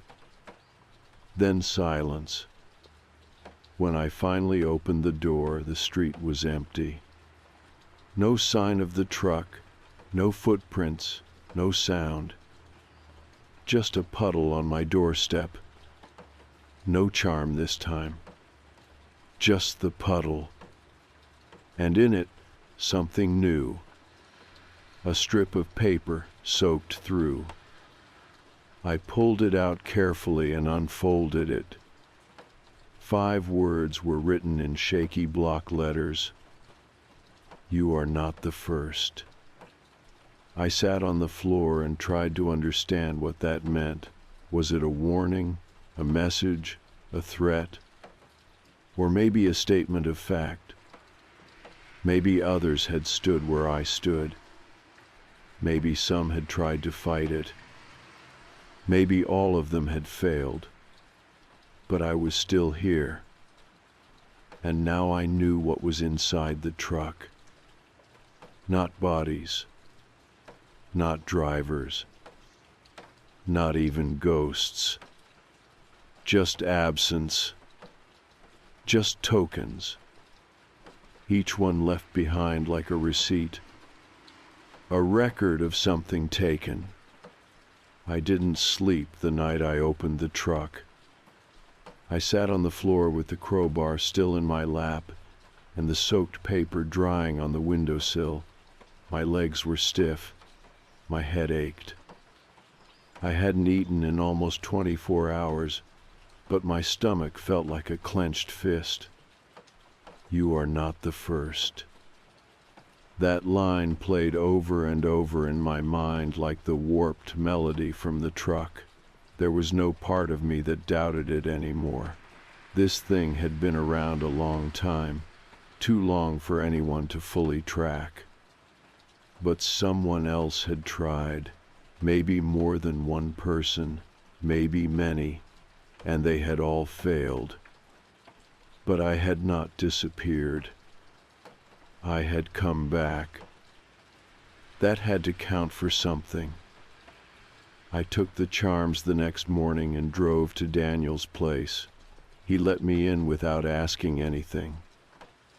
He looked worse than before, pale, tired, like someone who had been waiting for a knock on the door that finally came. I laid the 2 charms on his kitchen table and added the paper. He read it in silence. Then he poured 2 glasses of water and sat across from me. Do you think it can be stopped? I asked. He didn't answer right away. Then he said, No, I think it feeds on the attention, the pattern, the watching. That's why it plays the music. It wants you to look. It wants to be seen. So what happens if no one looks? He shrugged. No one's ever tried that. I nodded. That night I unplugged every device in my house. I turned off my phone. I pulled the blinds shut and nailed the edges down with tacks. I put on noise-canceling headphones and played rain sounds at full volume. At 4:02, I felt it pass. Even without sound, even without sight, I knew it was there. But I did not look. The next night, I did the same. And the next. On the fourth night, the music stopped coming.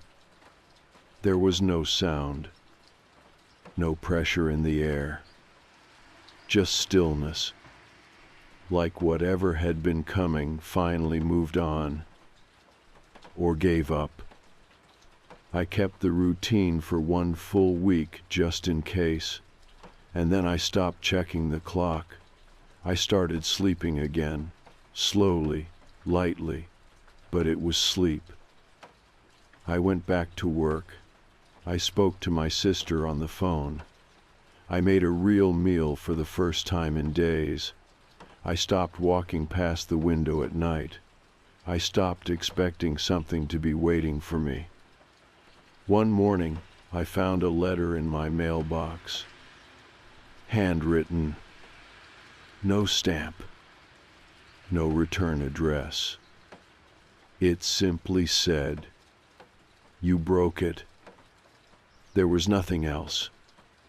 No signature. No name.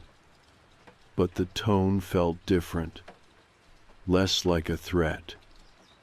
More like acknowledgement. Or maybe even thanks. I showed it to Daniel the next day. He read it twice and smiled for the first time since I met him. "Then maybe that's it," he said. "Maybe it's over." We sat for a while without talking. Before I left, he gave me something. A shoebox. Inside were newspaper clippings, all the ones I had found and many more I hadn't, dozens of them. Articles dating back to the 60s, Camden, Philadelphia, Wilmington, Trenton. All early morning disappearances. All children. All unsolved. In every single one, there was a pattern buried in the language. A mention of music, or a description of a white van, or a note about something left behind. A coin, a charm, a cone. None of the papers had ever connected them. But Daniel had. He had been collecting them for years.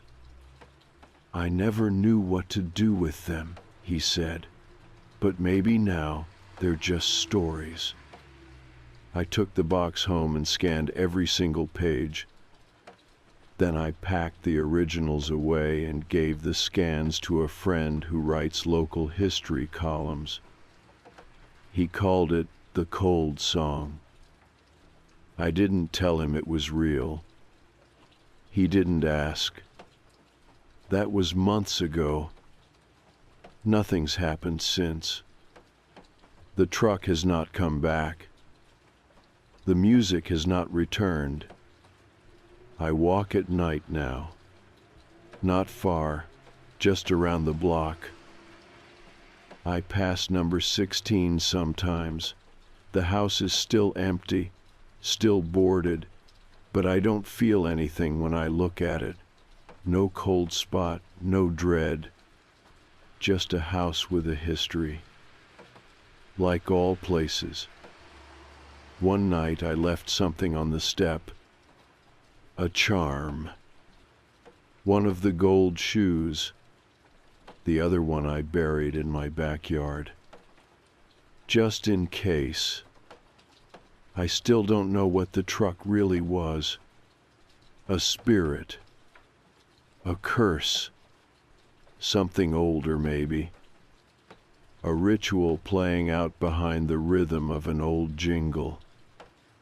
But I do know it wanted to be seen. And I do know it fed on patterns.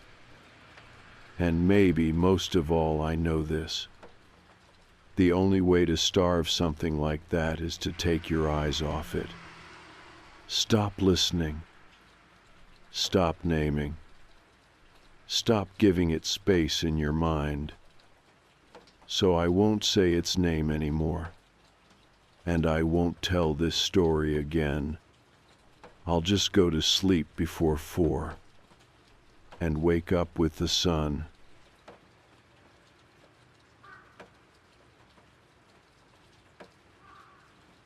I almost didn't post this.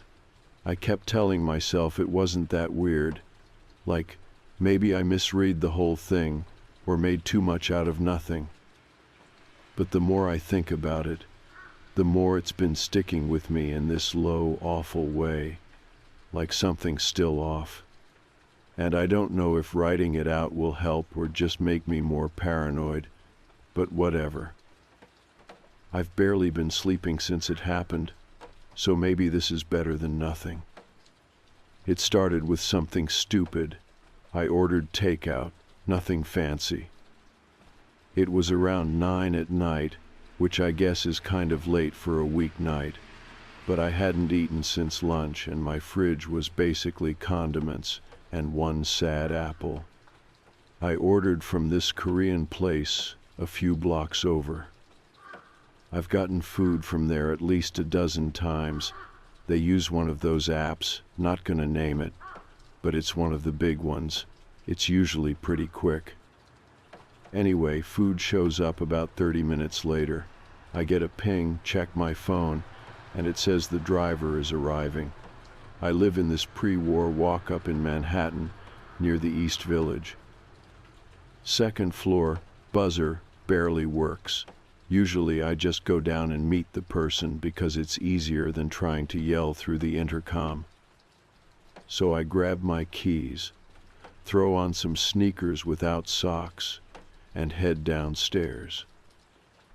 He was already there when I opened the door, like right at the bottom step. I don't know how he got in. Maybe someone else buzzed him in, or the door didn't latch all the way, which happens sometimes when the guy upstairs doesn't close it properly. Either way, I wasn't thinking about that yet.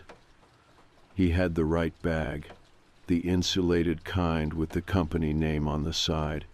He was wearing the jacket too dark blue with that logo, same as always. Looked totally normal. He held out the bag and smiled like he was waiting for me to say something first. So I did the usual awkward, thanks, have a good one, and reached out for the bag. And he didn't move. Not right away. He just stood there holding it. Not like in a creepy way exactly, but like he was thinking about something. I thought maybe he was waiting for a tip or confirmation or whatever, so I kind of motioned like I was going to take the bag and said, "Is it under my name?" Because sometimes there's a mix-up.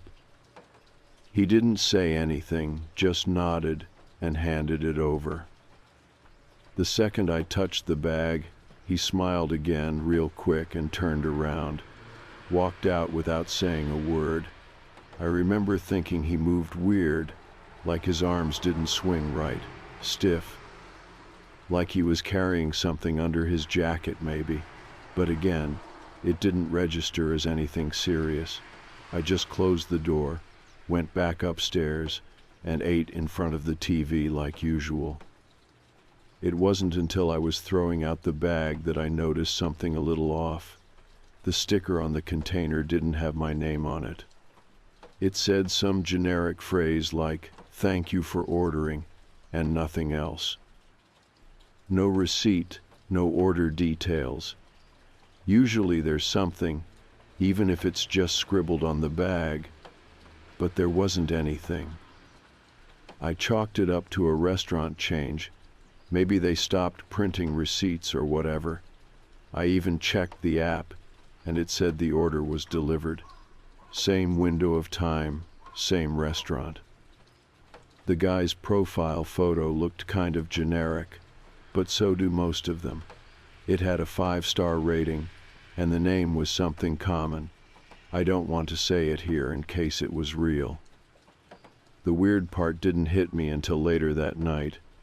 I was getting ready for bed, brushing my teeth, and remembered the camera I have set up in the hallway. It's not a fancy system, just one of those motion-triggered things that uploads to the cloud. I originally got it because someone kept stealing packages, and I wanted proof in case it happened again. But I mostly forget it's there now. Anyway, I pulled up the footage just to see if it caught the guy coming in. I was curious more than anything. Like I said, I wasn't sure how he got into the building. I expected maybe a blurry clip of him tailing someone in or something. It caught him coming up the steps, alone. He didn't ring the buzzer. He just walked straight up and stood outside my door. There was no hesitation, like he knew exactly which apartment was mine. That freaked me out a little. But what freaked me out more was the jacket. At first it looked normal, same dark blue, same patch. But when he moved, the patch sort of bent wrong, like it wasn't sewn in. I paused the video, squinted at the screen, and it was so obvious once I noticed. The logo was just printed on a sheet of paper and taped to the jacket. You could see the edges curling up. The corners weren't even cut clean. I felt something weird in my chest then, like a drop. That sick little shift when you realize something isn't just off, it's wrong. I went back and watched it again. His car was parked across the street, just barely in frame. I hadn't noticed it before. There were no plates on it. Not covered, not dirty, just gone. No front plate at all. The back end was blocked by a garbage bin, so I couldn't see if it was missing there too, but it looked like it. I didn't know what to do. I sat there in bed holding my phone and just watched the clip over and over, like I was waiting for it to make more sense. I even tried showing it to a friend over text, but it was too blurry. You couldn't make out the patch unless you knew what to look for. The food hadn't made me sick or anything. It tasted fine, but I dumped the rest of it anyway. The thought of finishing it just made my stomach turn. That night I locked every door and window. I double-checked the front door and wedged a chair under the knob.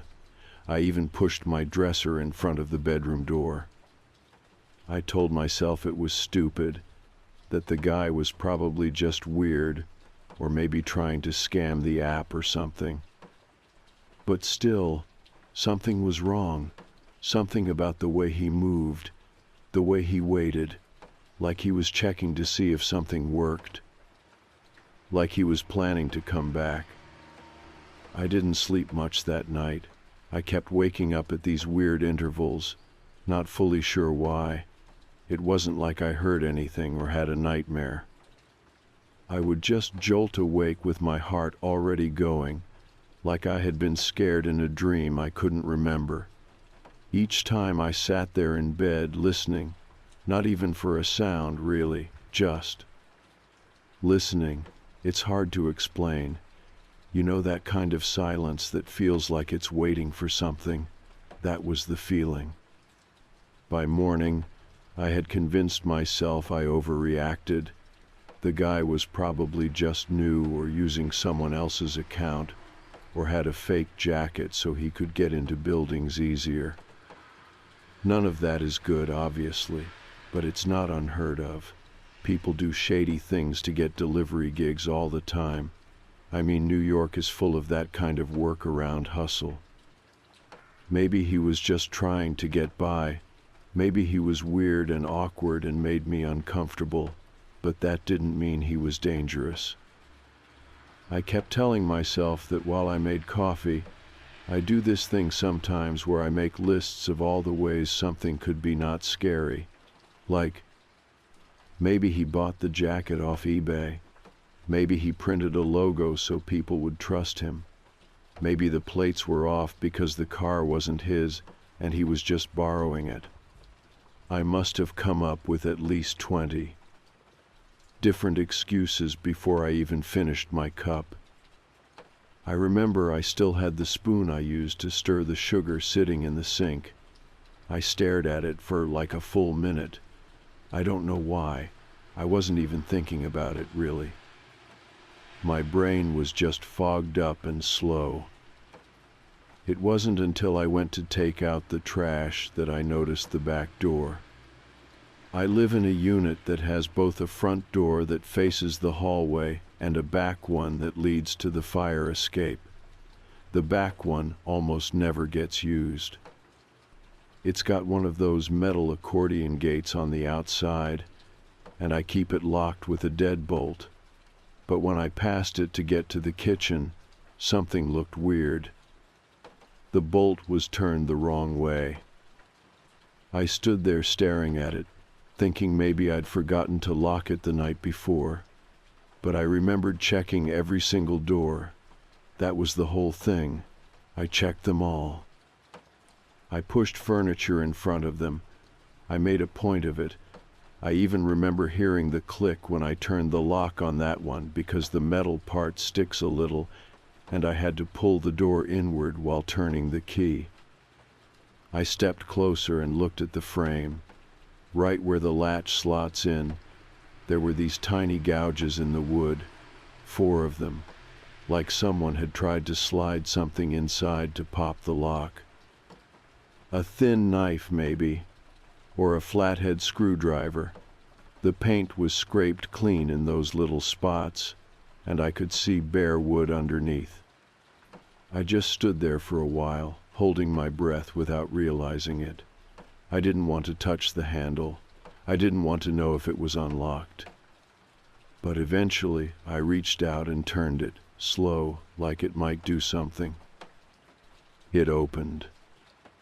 I felt this rush of cold air come in from the fire escape, and I stepped back instinctively. The gate outside was still closed and locked, thank God. But the actual door to my apartment was just open like nothing. It hadn't even been pulled shut all the way. I think that's what bothered me the most. Like whoever had been there didn't care if I noticed or not. Or maybe they wanted me to notice. I shut the door and locked it again. This time I ran the bolt twice and put a chair in front of it. I don't know why I thought a chair would do anything. It's not like the door would stop someone who really wanted to come in, but it felt better than nothing. I thought about calling the police. I really did. I even picked up my phone and started dialing, but I stopped before hitting the last number. What was I going to say? That someone tried to break in but didn't. That a delivery guy gave me food that tasted fine, and then maybe came back later and scratched up my door. I didn't even have a clear image of his face. The camera footage was grainy as hell. I didn't have a license plate, just a feeling, and a paper logo taped to a jacket. So I didn't call. I know that sounds dumb. I know it sounds like exactly what someone in a scary story says right before everything goes to hell. But it's easy to feel ridiculous in daylight. Everything looks smaller in the morning, less sharp. You tell yourself it's nothing and try to move on. I went to work that day and barely got anything done. I sat in front of my laptop staring at emails I couldn't process. Every time someone walked behind me, I jumped. I kept checking my phone, expecting another notification from the delivery app. Like maybe he'd try again, maybe he'd send a message through the system, but nothing came. By the time I got home, I felt wrung out. I dropped my bag by the door and checked the back door again. Still locked, still bolted. The chair was untouched. I told myself it was over. I reheated some leftovers, watched a few episodes of a show I wasn't really paying attention to, and tried to settle back into some version of normal. I even turned off the motion alerts on my hallway camera because I couldn't handle another ping from the app without my stomach flipping. It was almost midnight when I finally crawled into bed. I turned off the lights, pulled the covers up, and lay there listening to the sound of traffic outside. The usual distant honking, a motorcycle somewhere far off. All normal, all fine. And then, just as I was starting to drift, I heard a knock. Not at the front door. At the back one. At first, I thought I had imagined it. I was lying in bed, half asleep, not totally sure where the sound came from. But then, it happened again. A knock. Not loud, not pounding. Just a soft, deliberate knock. Like whoever was doing it didn't want to wake the whole building. Just me. I stayed completely still. I didn't even sit up. Just opened my eyes and stared at the ceiling, trying to convince myself it was something else. Maybe it was the pipes. Or maybe someone on the floor below me slammed a cabinet or something. Old buildings make noise. That's all it was. Then it came a third time, 3 slow knocks. I knew the sound. That part scared me more than anything. You live in a place long enough, you get to know every creak, every echo. The back door sounds different than the front when someone knocks. It's thinner, hollower, less insulation. I knew that sound. It was the back door. I sat up, heart already going, even though I was trying to breathe slow. I didn't move right away. I didn't want to make any noise, not even on the floorboards. The chair was still wedged under the handle. I could see the top of it from where I was sitting. The door was shut. I kept telling myself that. The door was shut. I don't know how long I sat like that. Probably not that long. But it felt like forever. Eventually, I stood up and crossed the room as quietly as I could. I didn't turn on the light. That felt like it would make things worse. Like it would show whoever was out there exactly where I was. I pressed my ear to the door, the one in the bedroom, not the one to the fire escape. I couldn't hear anything, just my own breathing, which felt way too loud. I stood like that for maybe a minute, maybe more. I kept waiting for another knock, or the sound of footsteps going down the fire escape. But there was nothing. I finally cracked the bedroom door open and peeked into the kitchen. Everything looked the same. The chair was still there. The back door still closed. I stepped out, slow, and tiptoed across the tile. The lock was turned. I swear to God, it had been locked when I went to bed. I had checked it, double-checked it. The bolt was in place. And now it was turned halfway, like someone tried to unlock it but didn't quite finish. The chair was pushed slightly to the left. Not a lot, just a few inches, like it had been bumped from the other side. I didn't open it. I didn't even touch it.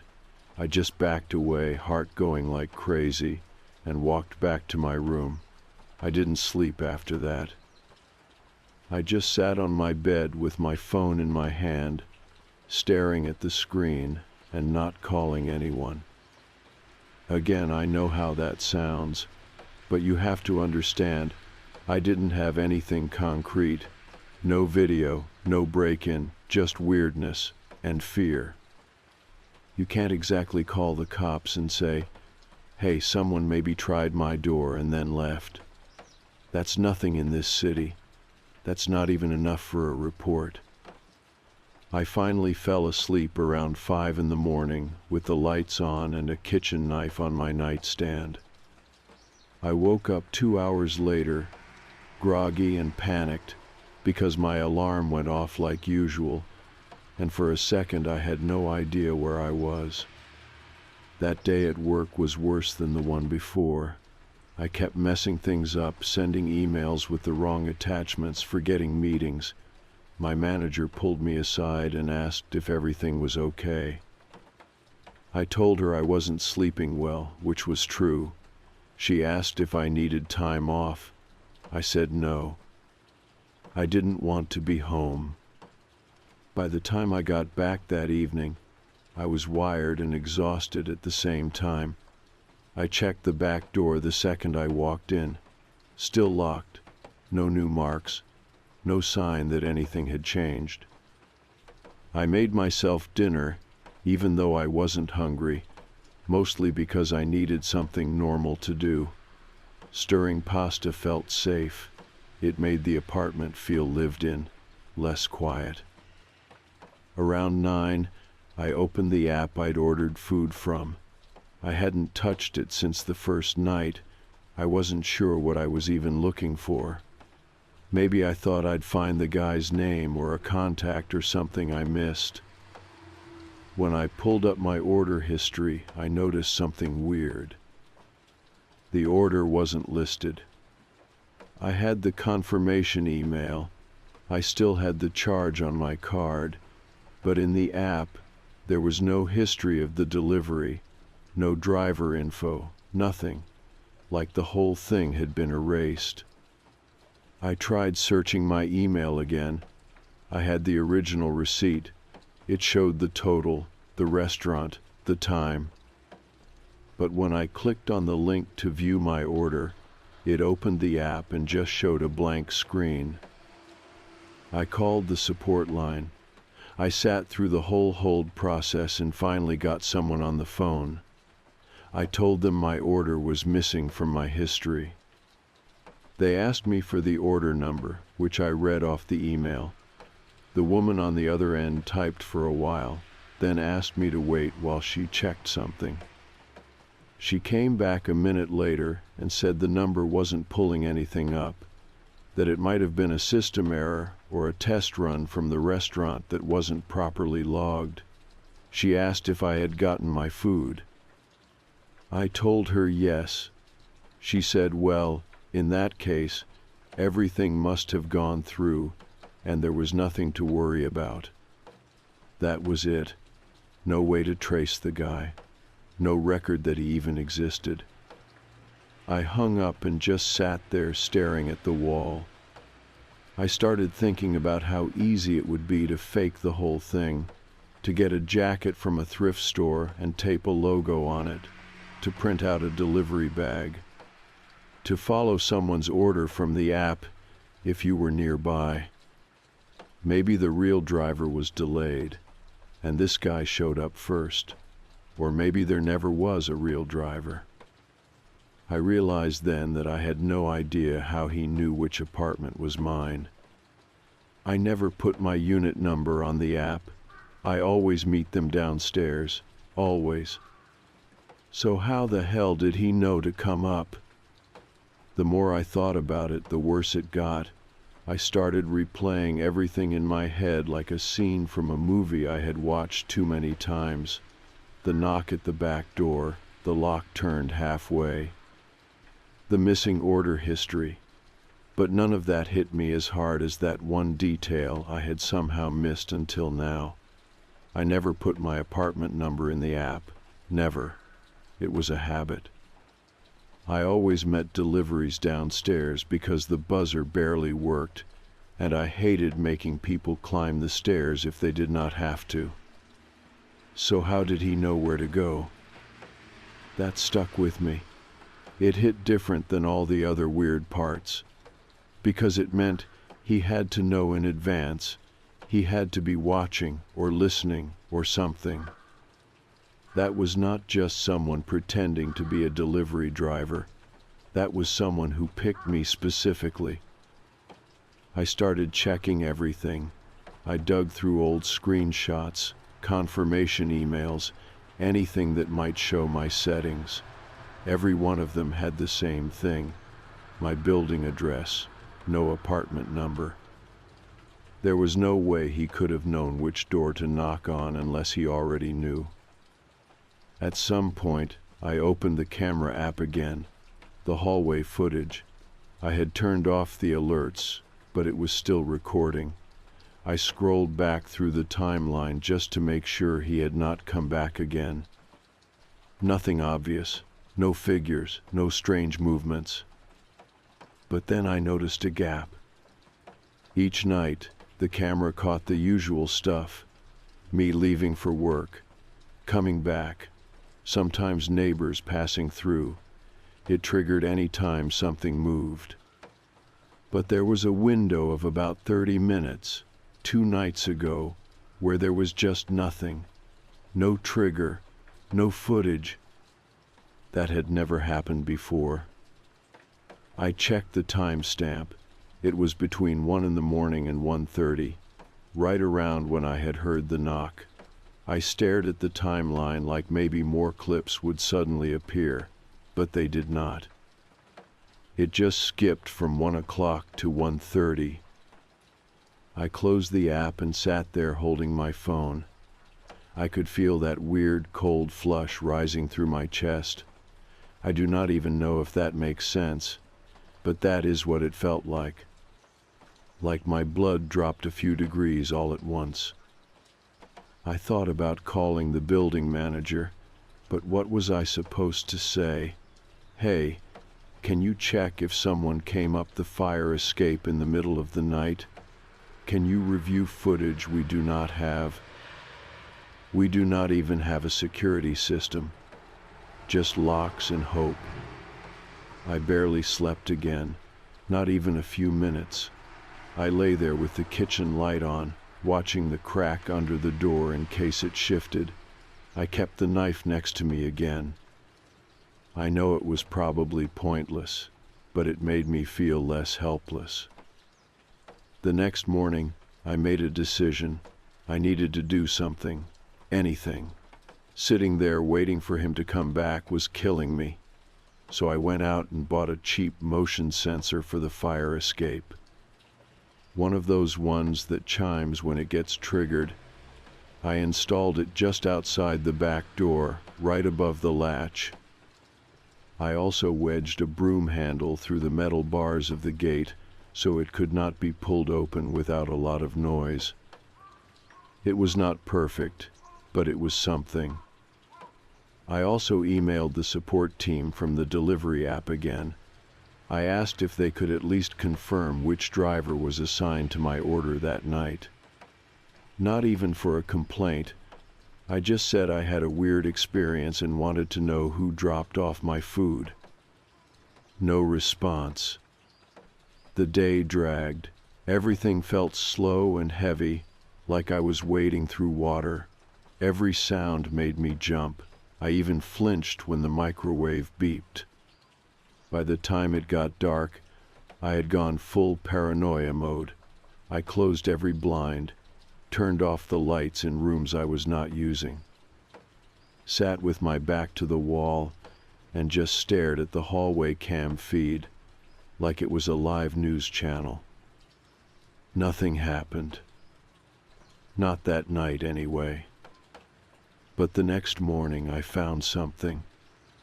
I was getting dressed, trying to convince myself to go into work even though I was running on maybe 2 hours of sleep. I reached for my jacket, the one hanging by the front door, and it slipped off the hook.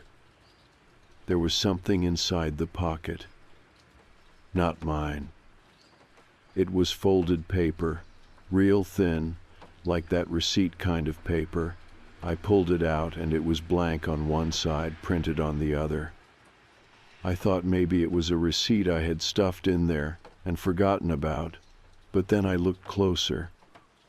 It was a delivery confirmation slip, the kind that usually comes stapled to the top of the bag, except this one was not from the restaurant I ordered from.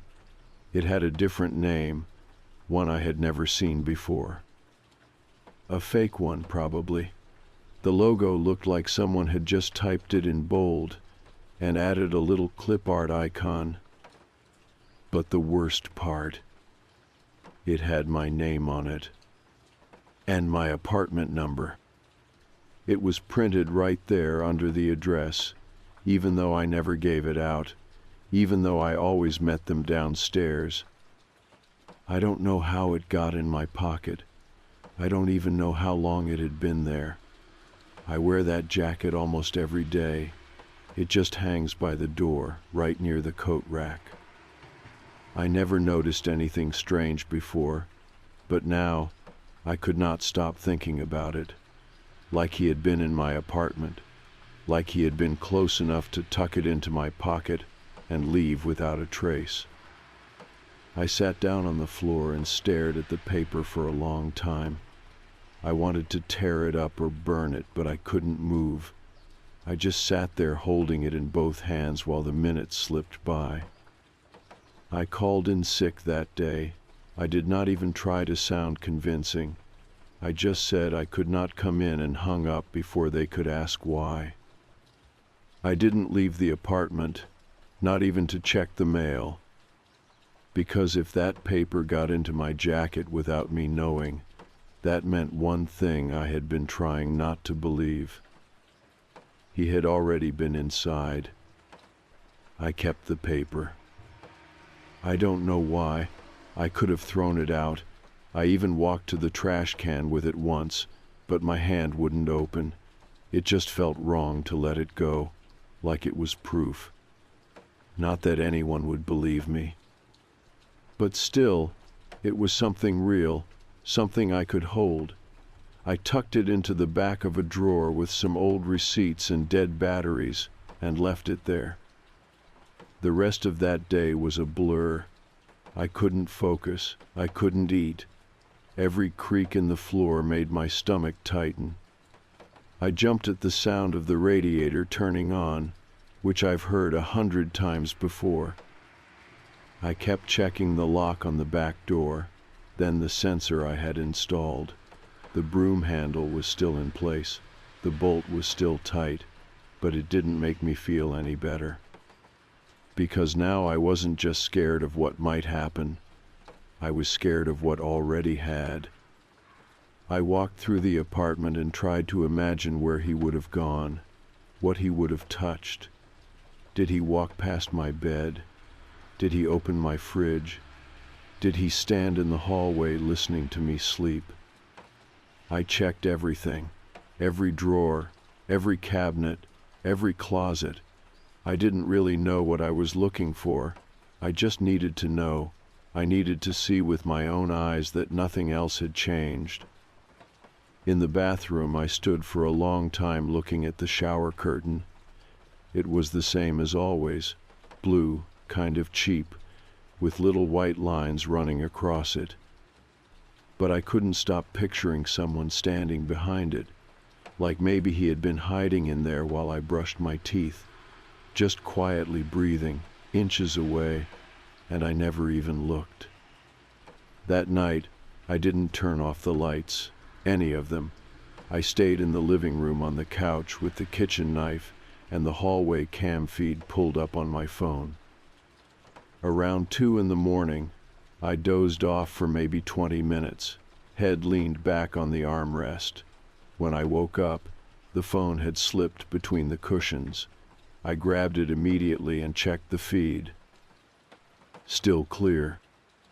Still nothing. That made 3 nights with no new footage of him. No new knocks. No signs of anything. I should have felt relieved, but I didn't. It felt worse, actually. Like waiting for the other shoe to drop. The next morning I called a locksmith. I didn't want to explain too much, so I just said I had an old building door and wanted a better lock. The guy came by that afternoon. He was this older guy, maybe in his 50s, and he was really calm. Like calm in a way that made me realize how on edge I was. He looked at the door for a while and finally said, "Yeah, this frame's been messed with. Just like that. Casual. Like it was obvious." I asked him what he meant, and he pointed to the inside edge of the frame, said it looked like someone had tried to pry the latch with a tool. I asked if that would have worked, and he said, eventually, if they knew what they were doing. Then he told me I needed a better bolt, preferably a double-cylinder lock that needed a key on both sides. He installed it that day. I paid extra and tipped him in cash. I didn't even care how much it was. When he left, I stood behind the new lock and turned it over and over in my hand. It felt heavier. Stronger. That helped a little. I didn't hear anything for 2 more days. No knocks, no sounds, nothing out of place. By the 3rd night, I started thinking maybe he was done. Maybe he got scared off. Maybe he realized I knew, that I was watching now, that I had changed the locks, that I was not going to be easy. And then the photo showed up. It was slid under the front door while I was in the shower. I didn't hear anything. No footsteps, no movement. Just stepped out of the bathroom, wrapped in a towel, and saw a corner of white sticking out on the floor. For a second, I thought it was junk mail. I even walked right past it. Then I turned around and picked it up. It was a printed photo, matte paper, black and white. It showed my apartment building from across the street. Taken at night. I recognized the angle immediately. There's this one spot between 2 garbage bins where people sometimes park scooters. It was taken from there. You could see the front door, the buzzer panel, the 2nd floor windows, my windows. On the back, in red ink, someone had written 2 words. "Nice jacket." My heart actually stopped for a second. I know how dramatic that sounds, but it did. My chest just stalled out and then kicked back into gear way too hard. I dropped the photo like it was going to burn me and took a step back. I didn't touch it again. I just stood there staring at it on the floor, towel still dripping, for what felt like 10 full minutes. Eventually, I picked it up with a paper towel and slid it into a Ziploc bag. I don't know why. It felt like something you do with evidence, and even if no one was taking me seriously, I figured I should. That night, I didn't sleep at all. The motion sensor didn't go off. The camera didn't catch anything. But he had been there. I knew it. I felt it. Somehow, he had gotten to my door without the sensor tripping. Or maybe he came from the other side. Maybe he was already in the building. I started going through worst-case scenarios in my head. What if he had a copy of my key? What if he had followed me before and found a way to get one made? What if he bribed someone who had access? It made me feel sick, helpless. But I wasn't going to wait anymore. I grabbed my bag and shoved in a few changes of clothes, my laptop, a phone charger. I threw in the knife too, just in case. Then I left. I didn't tell anyone where I was going. I just walked out the front door, looked both ways down the street, and kept moving. I figured I'd find a hotel, somewhere cheap, but with a front desk and cameras and people around. Somewhere he wouldn't follow. But I hadn't even reached the corner before I noticed something across the street. A car, parked between 2 vans, black, no plates. And someone sitting inside. At first, I thought maybe I was wrong. Maybe it was just a guy waiting for someone, or a delivery driver between shifts, or somebody sleeping in their car. That happens a lot in this city. But then the headlights flicked on, just for a second, like a blink, and then they went off again. He saw me. I wasn't even halfway down the block when it happened. I stopped walking and just stood there on the sidewalk holding my bag like I didn't know what to do with my hands. I didn't want to run. Running felt like a mistake, but standing there felt worse, like I was waiting for him to decide what came next. I looked at the car. I couldn't see his face. The windshield had this reflection from a nearby street lamp, and the shadows inside were all wrong, but I could feel it. I don't know how else to describe it. That cold, skin-tight feeling of being watched on purpose. I turned and kept walking faster now. I didn't look back, not at first. I made it to the end of the block and crossed over into a more crowded area, closer to the deli and the bodega and the 24-hour laundry place. I kept my head down and moved like I was going somewhere specific, even though I wasn't. Just anywhere that wasn't alone. When I finally did glance over my shoulder, the car was gone. I went straight into the nearest hotel that didn't look too expensive. Just a mid-tier chain with a glass lobby and tired staff. I paid for 2 nights up front in cash, no questions. The guy at the desk barely looked up. He handed me the key card and went back to whatever he was doing. I think that helped. Being anonymous. Being somewhere with security cameras and other people, and a lobby that locked at midnight. The room was fine, small, clean, beige everything. The kind of place where you could sleep or hide or vanish, and no one would think twice. I put the safety latch on the door and pulled the desk chair over just for good measure. I kept the lights on. I lay down on top of the covers fully dressed, my bag on the floor next to me and the knife under my pillow. I slept for 12 hours. The next morning I turned my phone back on. I'd left it off overnight, afraid he might be tracking it somehow. When it powered up, there were no missed calls, no messages, nothing. I checked the hallway camera feed from my apartment. No new activity. The motion sensor had not gone off. Nothing at the front or back door. The photo was still in the drawer. The paper slip still tucked away. It was like everything had stopped. I stayed at the hotel for both nights. I didn't go anywhere. I ordered food from the front desk. Not delivery, not even takeout.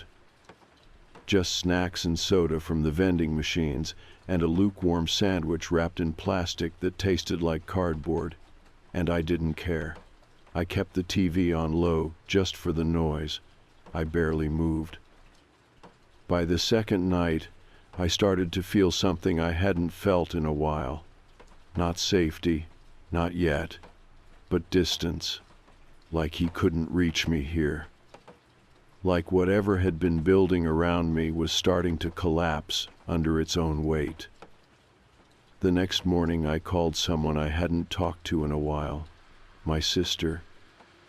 We're not close, haven't been for a long time, but I told her I needed a place to crash.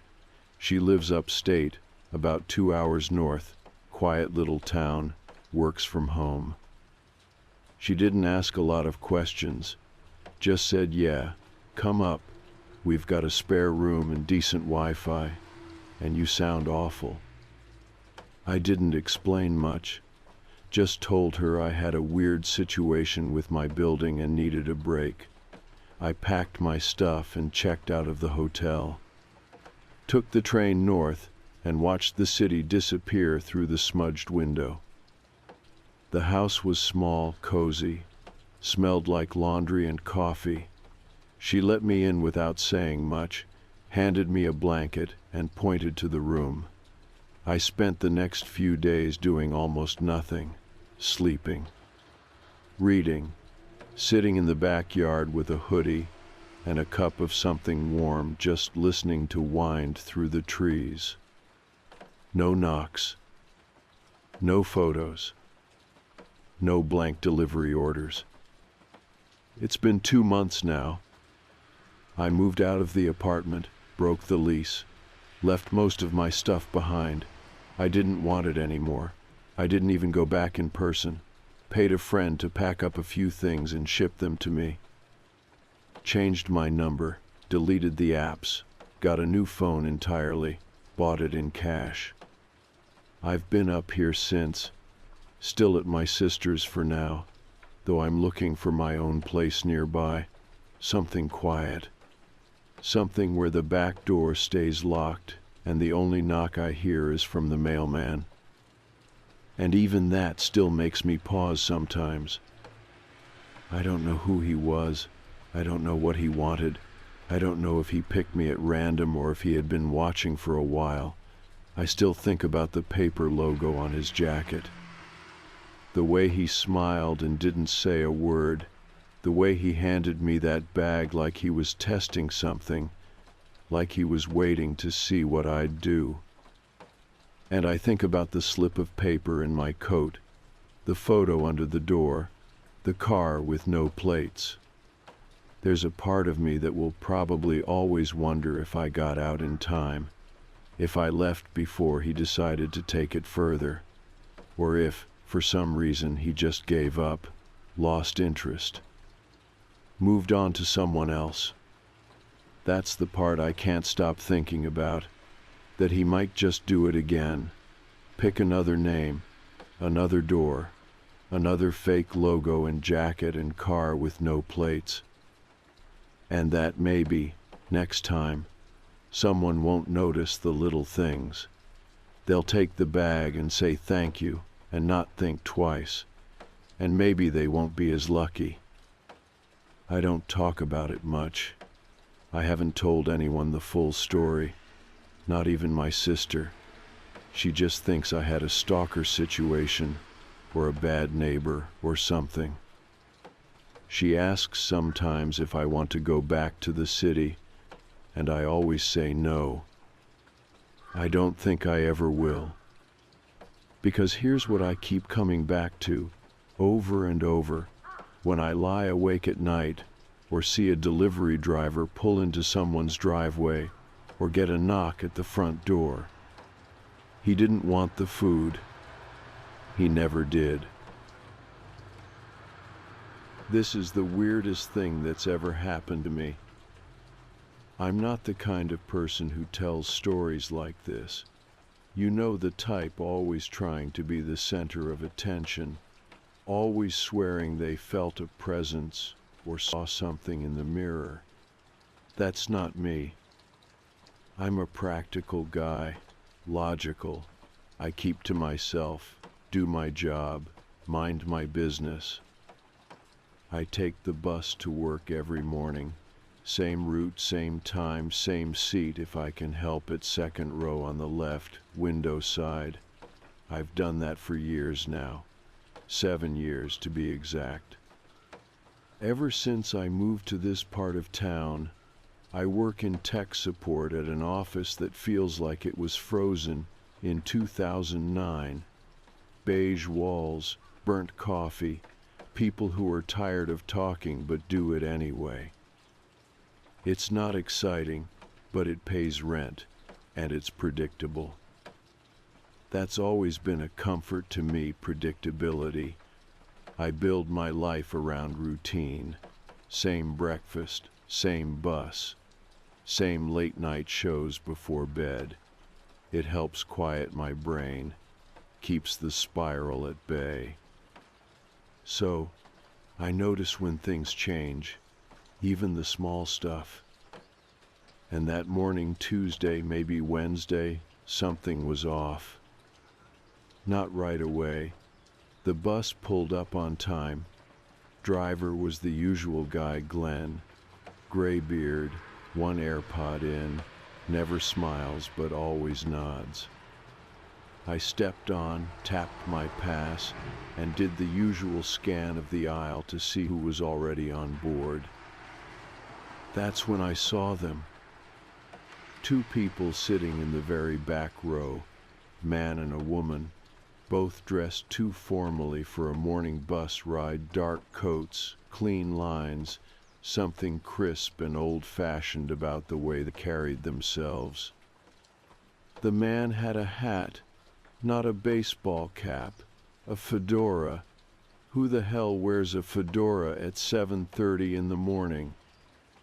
But it wasn't their clothes that stopped me mid-step.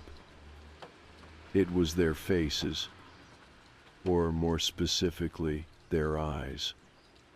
I don't mean they looked scary or strange. They weren't deformed or glowing or anything dramatic like that. They were just blank, pale gray blue like fogged over glass. No emotion, no focus. It was like they were both staring at the space I was standing in, but not really seeing me. Not seeing anything. I'd never seen eyes like that. I sat down, didn't want to stare, didn't want to be rude. People act weird on buses all the time, right? Maybe they were coming from a funeral. Maybe they were on something. I told myself anything I could to shake the feeling that crawled up the back of my neck like cold air under a door. They never spoke. The entire 30-minute ride, they just sat there, perfectly still, not scrolling on their phones, not chatting, not adjusting their coats or bags, nothing, like they'd been posed there. I got off 2 stops before the office, like always, grabbed a coffee from the corner bodega, and tried to forget about them. But they were there again the next morning. Same clothes, same seats, same vacant eyes. And this time I knew they were watching me. I tried not to look, but something about them pulled my eyes back, like a magnetic field I couldn't resist. They weren't moving, they weren't speaking. But the woman had her head tilted just slightly to the side now, like someone listening very closely, like she was waiting. The man's hands were folded in his lap, fingers interlocked. His knuckles were white. I tried to tell myself they were just odd commuters, that maybe I'd been so locked into my routine for so long that I'd just forgotten how often new people came and went. I stared at my phone the whole ride, didn't look back. But the chill didn't leave me. You know that feeling when you're being watched, not seen watched? When you can feel someone's attention pressing into your skin, heavy and deliberate. That's what it felt like. All the way to my stop. That day at work, I couldn't focus. I forgot my login credentials, had to reset my password twice. I spilled coffee on my keyboard. My manager asked me if I was okay, and I lied and said I was just tired. Truth is, I wasn't sure what I was. The third morning I thought maybe they wouldn't be there. I told myself I was being paranoid. I'd had a bad week, that was all. I hadn't been sleeping well. The heating in my apartment was acting up. Normal stress. That's what I told myself. But I didn't believe it. I hesitated before getting on the bus that day. My hand hovered over the card reader like my body was giving me a chance to turn around. But I got on. And they were there. Same clothes, same seats, same dead eyes. Except now, they were smiling. Not big smiles, just the corners of their mouths, pulled slightly upward, like they knew I saw them, like they were pleased. I sat farther up this time, closer to the front, couldn't help but check the mirror above the aisle, you know, the one that lets the driver keep an eye on the passengers. They weren't in it. I blinked, looked again. The seats were empty. But when I turned in my seat to glance back, there they were, still watching. That's when I knew. Something was wrong, very wrong. And it wasn't just in my head, because no one else seemed to notice them. Not Glenn, not the high school kids who usually sat in the back row, not the old woman who always wore purple and complained about the cold. The strangers were taking up space, my space, but no one acknowledged them. I wanted to ask Glenn. I wanted to say, "Hey, did you see those two in the back?" But the words felt stupid even before they reached my mouth. What was I supposed to say? "There are ghosts on your bus. Two strangers are haunting my commute." Number. I stayed quiet. But I knew this wasn't just bad sleep or anxiety. They were there for me. And somehow I could feel it. They were waiting for something. I just didn't know what yet. I didn't sleep that night. Not because I was afraid they'd come to my door or anything like that. It wasn't that kind of fear. It was the kind that clings to the edges of your thoughts, making everything feel slightly off. Like the floor is tilted just enough to make you unsteady, but not enough to convince anyone else there's a problem. I kept thinking about the mirror on the bus, about how they weren't in it. I tried to explain it away. Maybe the angle was wrong. Maybe the overhead light was reflecting weirdly. But I knew. You know when something's real, even if logic hasn't caught up yet. That's the part that makes it hard to talk about. When you can't prove anything but your gut is screaming. I woke up late and almost convinced myself not to take the bus. I even stood in my kitchen for a full minute, holding my keys, staring at the microwave clock. I could have driven. It would have taken longer, but I could have done it. But routine has a gravity to it, especially when your life is built around it. It felt safer somehow to stick to what I knew. The bus stop was quiet when I got there. Just me and some kid in headphones. I kept glancing down the street, waiting to see the headlights come over the hill, dreading it, hoping for it. The second the bus came into view, I felt it again, that weird sense of inevitability, like I was standing on tracks and the train was already too close to stop. I got on. My hand hovered over the card reader again, just like the day before. Glenn gave his usual slow nod. I scanned the aisle. They weren't there. I let out a breath I didn't realize I'd been holding, took my usual seat, tried to act normal. We pulled away from the curb. 10 minutes in, the bus stopped to let on more passengers.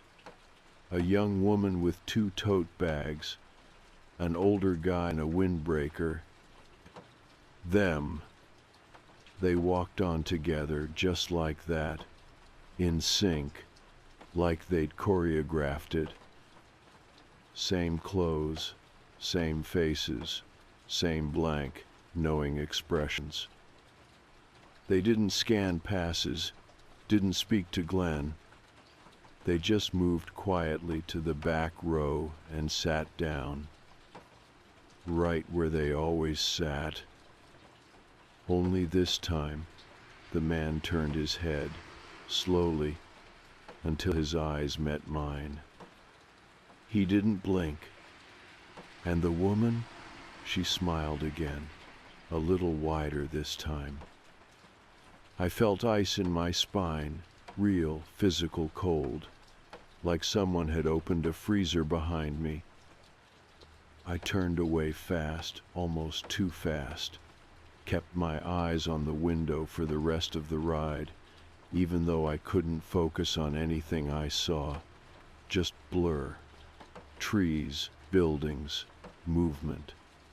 Nothing stuck. I didn't check the mirror again. At work, I told myself I needed a distraction, something mechanical, something to occupy my brain. I buried myself in tickets and troubleshooting. My coworkers barely noticed. They were used to me being quiet. I was the guy people liked because I didn't ask questions. Just fixed the thing, said all good, and left. I liked it that way. But now I was cracking around the edges. On my lunch break, I looked them up. Not the strangers, I didn't even know where to start with that, but the bus route. Transit records, lost time reports, anything strange. I found nothing. No accidents, no driver complaints, no notes about fare evasion. Except one blog post, buried in an old transportation forum, posted 6 years ago by someone with a username like Clocks Are Lying. It was about Route 111, my route. A guy said he used to take it every day and once saw a woman in the back row who never blinked. Said he rode that bus for 6 weeks straight, and she never changed seats, never looked up. He stopped taking the bus after that.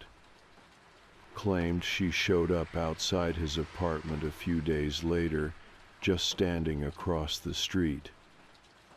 That post had no replies. The user never posted again.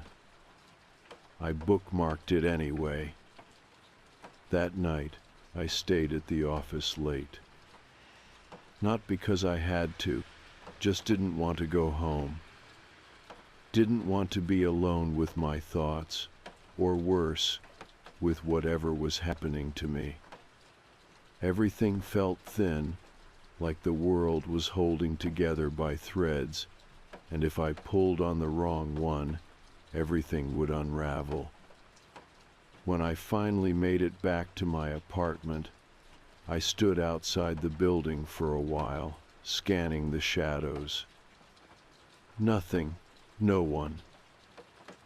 But when I got inside and flipped on the lights, there was a single item on the kitchen counter that hadn't been there that morning. A bus transfer slip. Blank, unused. I hadn't taken a transfer in months. I picked it up slowly, flipped it over. There was something faint written on the back, like someone had traced words with a pen but never fully pressed down. I held it under the light. "We remember you." I dropped it. I didn't sleep. I kept the television on all night, something mindless. Game shows, reruns, anything that reminded me I was still here, still tethered to the real world. The next morning I didn't go to work. I called in sick, which I never do. I told them I had the flu. My manager didn't even ask questions. I spent most of the day researching folklore, urban legends, sleep paralysis, shared delusions. Nothing fit exactly. The closest thing I found were these stories about watchers. entities that follow people not to harm them but to observe for reasons no one fully understands. They show up during transition points, illness, grief, close brushes with death. I couldn't stop thinking about that line on the transfer slip. We remember you. Not, we see you. Not, we're watching. Remember. Like I'd done something. Like we'd met before. That night, I stayed away from the bus. I walked to the edge of my block, just far enough to see it turn the corner at the end of the street. The lights looked dimmer than usual. Inside I could see shapes, shadows. 2 in the back row, looking out the window, looking at me. I backed into the alley and waited until it passed. I didn't go out again. I didn't ride the bus the next day, or the day after that.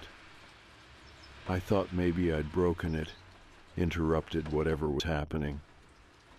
But tonight, when I got home from grabbing takeout, there was something new waiting in my mailbox. A folded piece of paper. No envelope. No address. Just a single line written in perfect tight script.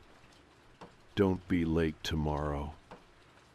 I read the note 5 times before I realized my hands were shaking. Don't be late tomorrow.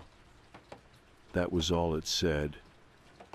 No signature, no indication of who it was from, but I knew. There was no question in my mind. It was from them. The strangers. I held the paper up to the light, looking for something, impressions, watermarks, anything. But it was just a scrap, cheap printer paper, folded once, perfectly.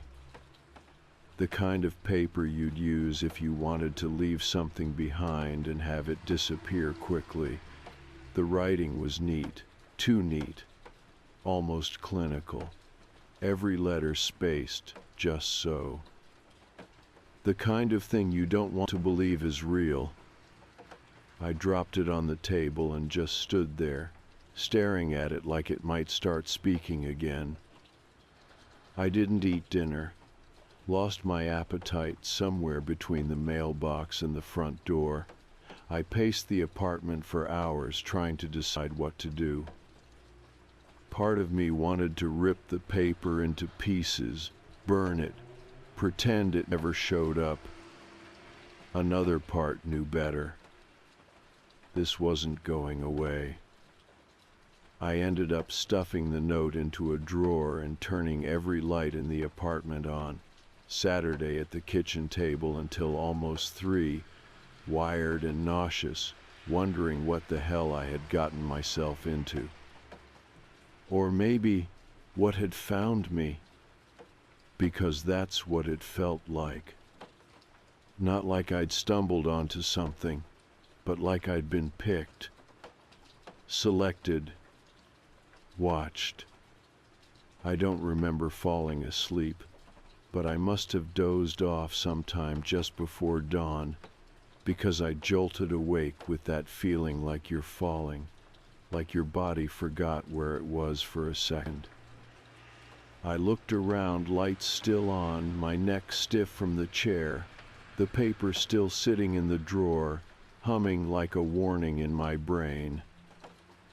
I got ready for work like I was on autopilot. Showered, dressed, poured coffee I didn't drink. I walked to the stop because I couldn't not walk to the stop. I can't explain it.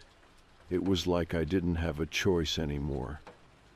Like the note had planted something in my spine, and now I was just following a script I didn't write. The bus was already there when I turned the corner. Waiting. Same route, same number, same everything. Except it felt different now. heavier. Glenn gave me the usual nod when I boarded. I looked at him harder this time, tried to see if he noticed anything weird, any flicker of acknowledgement, but he was just Glenn. Slightly annoyed expression, always somewhere else in his head. I scanned my pass, made myself walk forward, and of course they were there. Back row, perfect posture, same clothes, same expressions, like nothing had changed. But something had. Because this time, I didn't look away. I stared at them for a full 3 seconds as I passed. The man's lips twitched upward, barely. And the woman? She blinked. The first time I'd seen her blink. I sat down closer to the back than usual, not all the way, but far enough that I could hear them if they said anything, far enough that I could pretend I had control over how this played out. I lasted about 10 minutes before I looked again. Still there, still watching. But the weirdest part, nobody else reacted. No one even looked up. The usual guy who played Sudoku, the woman with the green travel mug, the teen with the half-zipped hoodie, not one of them noticed. It was like the strangers only existed for me. The rest of the ride blurred. Every time the bus hit a bump, I jumped. Every time the brakes squealed, my stomach twisted. It felt like I was riding towards something, not away from it.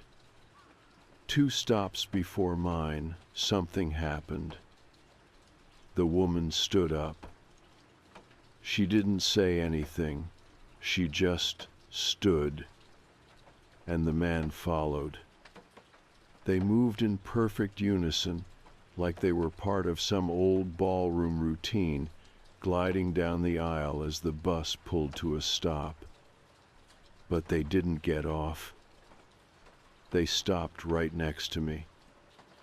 I felt every hair on my body stand up.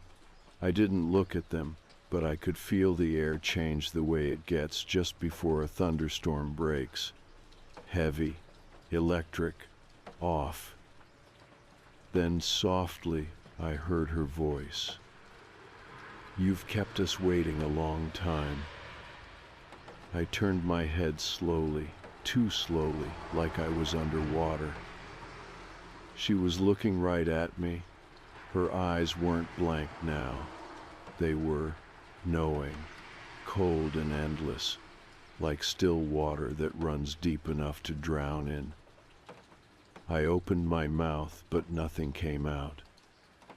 "We were told you wouldn't notice us," she said, "that you weren't ready." The man didn't speak, just watched. "Ready for what?" I finally managed to whisper. The woman tilted her head, and the smallest frown pulled at the corners of her mouth. "To understand," she said. And then she walked past me, just like that. The man followed. They got off at the next stop. The doors hissed shut behind them. I sat frozen, unsure if I should follow, scream, run, do anything. Glenn looked at me in the rearview mirror. First time he'd really looked at me in years of riding this bus. "You all right back there?" he asked. I nodded. Lied. Of course I wasn't all right.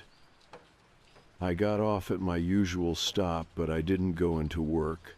I walked around for hours just trying to feel my feet on the ground, trying to remind myself I was still real, still here. But I kept seeing their faces every time I blinked. That night, I checked the drawer where I'd hidden the note. There was something new beside it. A photograph, old, weathered, curled at the edges like it had been sitting somewhere for years. It showed the inside of a bus, my bus, empty except for one figure in the second row on the left. Me, looking out the window. And in the reflection, they were standing behind me. I didn't know what scared me more, that the photo existed or that I didn't remember it being taken. I turned it over, hoping for something, a date, a mark, anything that could explain how it ended up in my drawer. But it was blank, just aged cardboard, yellowing at the edges. It felt real. Heavy, textured. I ran my thumb across the image, half expecting it to smudge, to vanish like a dream when you try to write it down. It didn't. There I was in the second row, staring out the window with that same blank face I must wear every morning, and behind me, clear as day in the glass, stood the strangers. The man slightly behind the woman, both facing me, not smiling, just watching.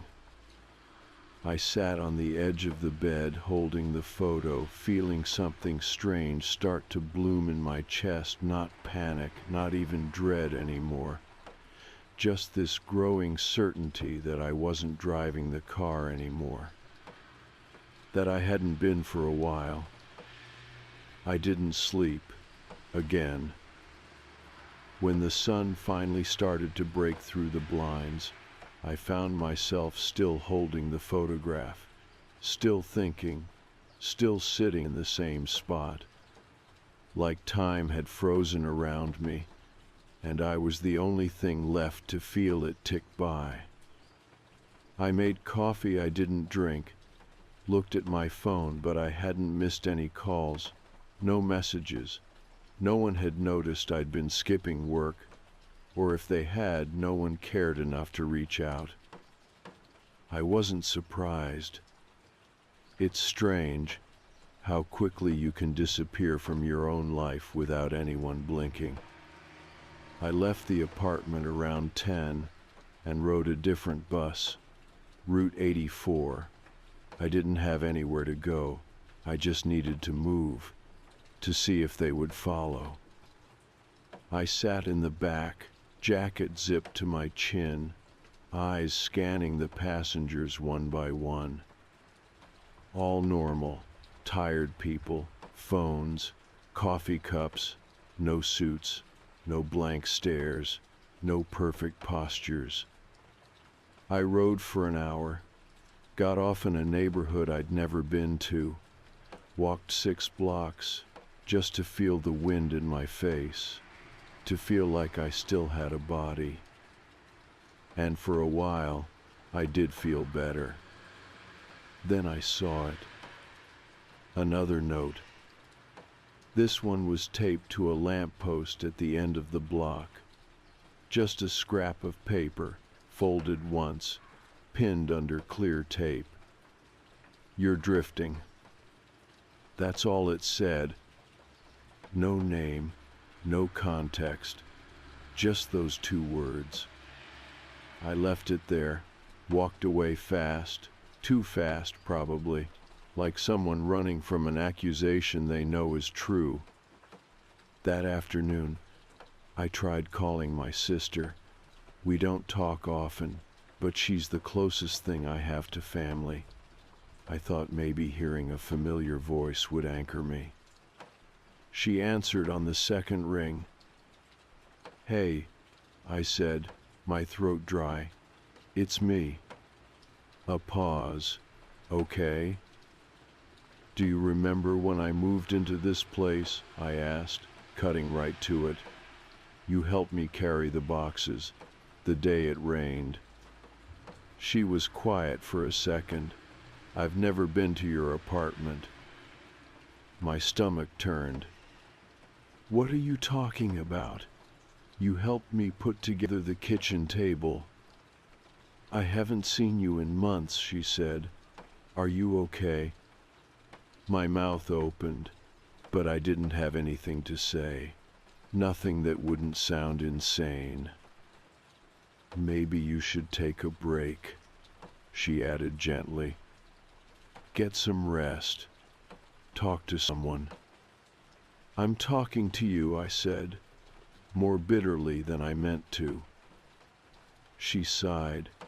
I mean a professional, Nate. I hung up. I didn't want her voice in my head after that. I didn't want her doubt mixed in with mine. I knew what I'd lived. I knew she had stood in my kitchen, laughed when I dropped a box of mugs. I remembered the thunder outside, the smell of wet cardboard, the takeout we ordered that night. I remembered it, but maybe no one else did. That's what they meant by drifting, wasn't it? The thought sat with me the rest of the day. I didn't go home. I wandered the city instead, riding different buses, slipping into coffee shops and bookstores just long enough to feel anonymous. But that feeling followed me, like a splinter under the skin, the idea that I was slowly becoming invisible, not to strangers but to people who should know me. By the time I got back to my apartment, it was almost midnight. The lights in the hallway were flickering. One was out entirely. I stood in front of my door for a long time, not touching the handle, just listening. Nothing, just the quiet buzz of electricity and the occasional creak of old floorboards. I let myself in. Everything looked normal, except for the photo. It was on the table again. Same image. But now, there was a second version of me in the reflection, standing next to the first one. And in this one, the strangers weren't looking at me anymore. They were looking at him. I stared at it, breath caught in my throat, heart thudding like I'd just run a mile. My hands trembled as I picked it up, turned it over. Same blank back. I sat down, photo in my lap, and whispered into the quiet room, "What do you want from me?" I didn't expect an answer, but I got one. A voice, clear, calm, low-spoken just behind my ear, but impossible to place. "You already know." I turned. Nothing, just my apartment, just the lamp on, the hum of the fridge. But I wasn't alone. I didn't sleep that night either. How could I? Somewhere out there, or maybe not out there anymore, were two people who had followed me for years, unnoticed, silent. And now, they were telling me the clock was winding down. I didn't know what it meant yet, but I believed them. For the first time, I truly believed them. And I think that was the moment things really started to change. I stopped taking the bus.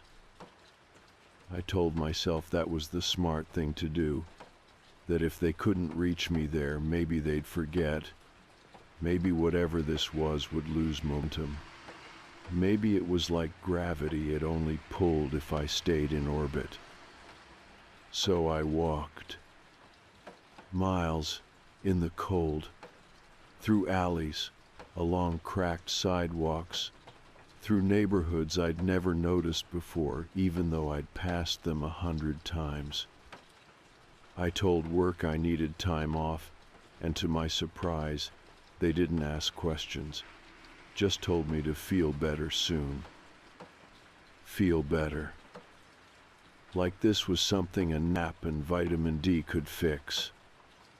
I wasn't sleeping, not really. I'd nod off for minutes at a time, then jolt awake convinced someone was in the room with me.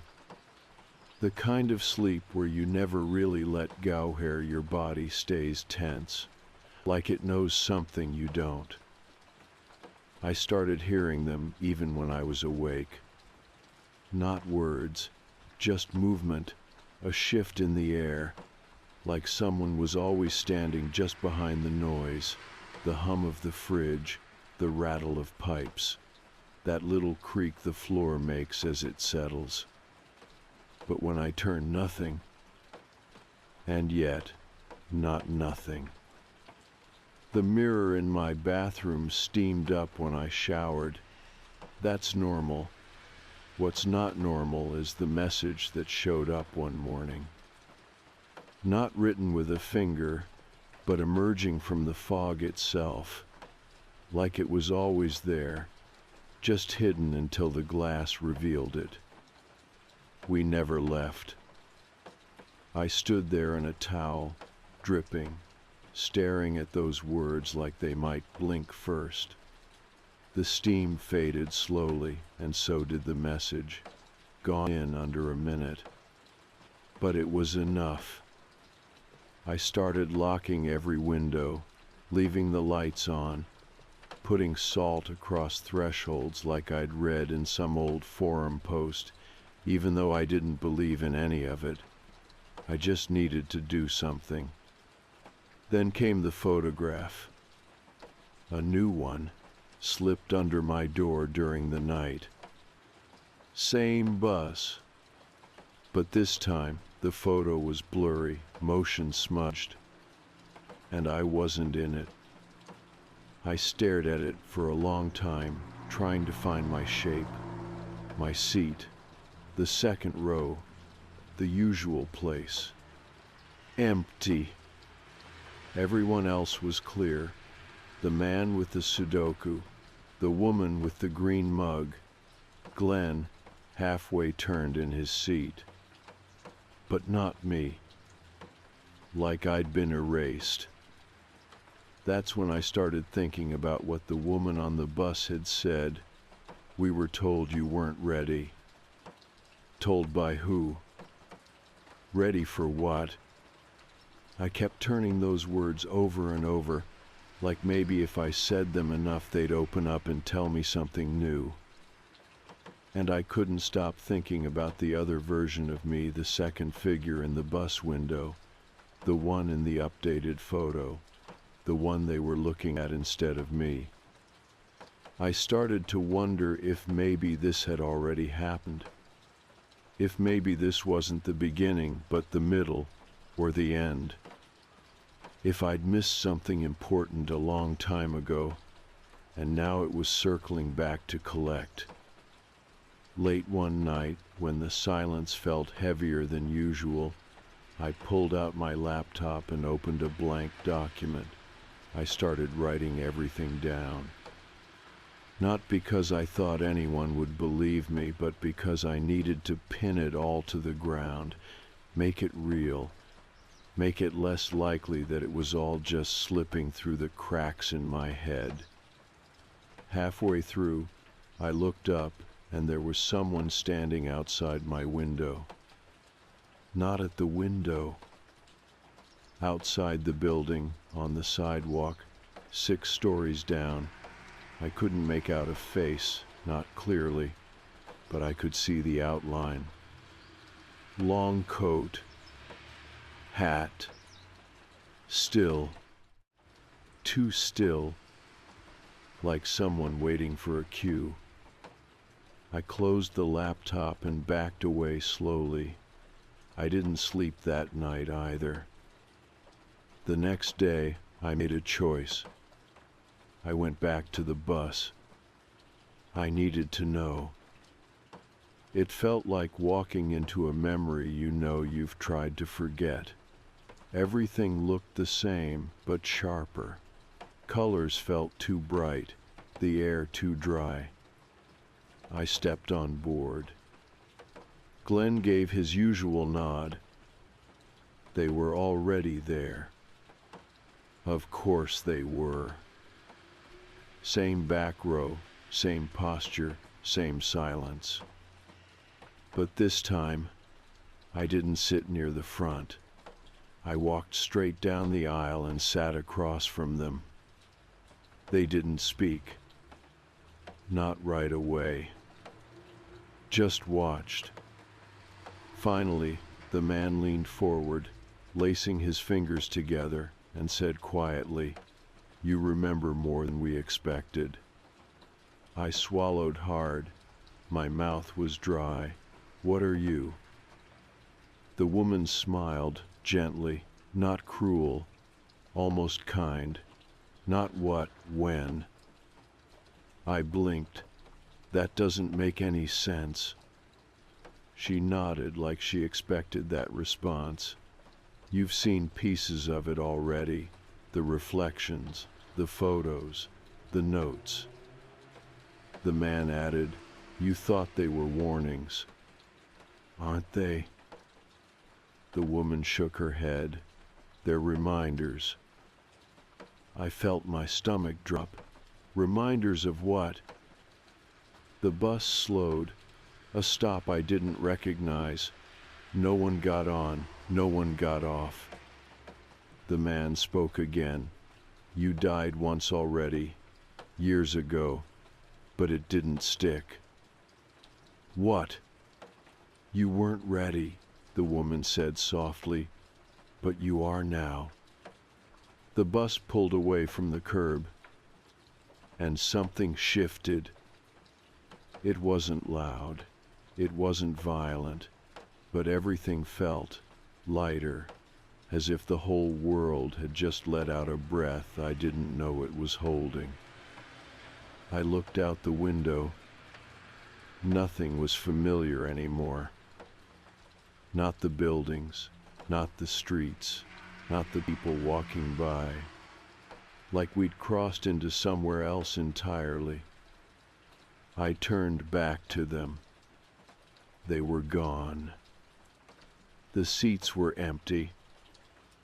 I was alone on the bus, except for Glenn. And when I looked up at him through the mirror, he was smiling. For the first time ever, I wanted to believe I'd imagined the smile. That Glenn wasn't actually grinning in the mirror, that the corners of his mouth hadn't curled up just enough to turn familiar into wrong. But I saw it. I know I did. It wasn't friendly. It wasn't anything close to human warmth. It was a knowing look like he was in on something I wasn't. I kept my eyes on him all the way to the next stop. When the doors opened, I thought maybe everything would reset, that I'd step off into the street I recognized, shake off the fog, and this whole thing would start making sense again.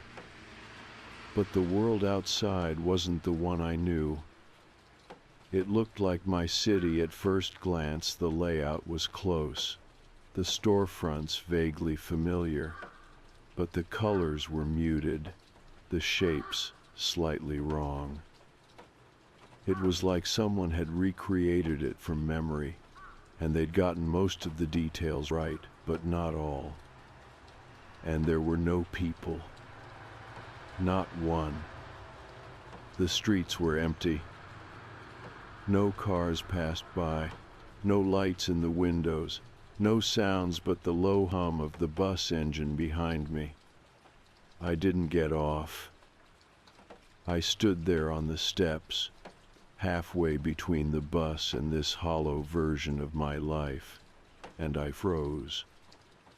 Something deep in me, something older than logic, told me that if I stepped into that silence, I wouldn't come back. So I stayed on. Glenn didn't say a word. He closed the doors and kept driving. I don't know how long we drove. It felt like time was unraveling, like minutes stopped meaning anything. Eventually, I worked up the nerve to speak. "What is this place?" Glenn didn't answer, not right away. Then, without taking his eyes off the road, he said, "You should have paid attention sooner." His voice was different. Not in pitch, in tone, detached, like he wasn't really in control of it. I sat back down, heart racing, hands clenched. I thought about everything that had happened up to now, the notes, the photos, the whispers, the reflection of a version of me that shouldn't exist. And that word, reminders. Of what? That I'm dead? That I was supposed to be? Number that didn't make sense. I was still breathing, still thinking, still here. But maybe that's the part I didn't understand. Maybe here was the problem. I stood and walked toward Glenn slowly, bracing myself against the seats as the bus rocked beneath me. "What am I supposed to do?" I asked him. "Why me?" He didn't look at me. "You stepped off the path." "What does that mean?" "You were given more time," he said, "but you didn't use it." My throat tightened. More time for what? To remember. I stared at him, searching his profile for any hint of the man I used to see every morning. The quiet driver with one AirPod and a permanent frown. But that person wasn't behind the wheel now. Something else was. The bus turned onto a narrow road I'd never seen before. Tall trees flanked either side, leaning in close like they were eavesdropping. The branches scraped the windows, slow and deliberate, like fingers dragging along the glass. I looked down the aisle. The back row was no longer empty. The strangers were there again. But this time, they weren't looking at me. They were looking at someone else. Me. The other me. The one I'd seen in the photograph. Same coat, same shoes, same tired eyes. He didn't move, didn't blink. Just sat perfectly still in my usual seat, second row, left side by the window. And when he turned, slowly, to face me, I didn't see shock or confusion in his expression. I saw disappointment, like he'd expected more from me. I stumbled backward, grabbing onto the handrail. "What is this?" I said. "What the hell is going on?" The woman stood first. Her movements were fluid, effortless. The man followed. They walked down the aisle without a sound. The other me stood as they reached his seat.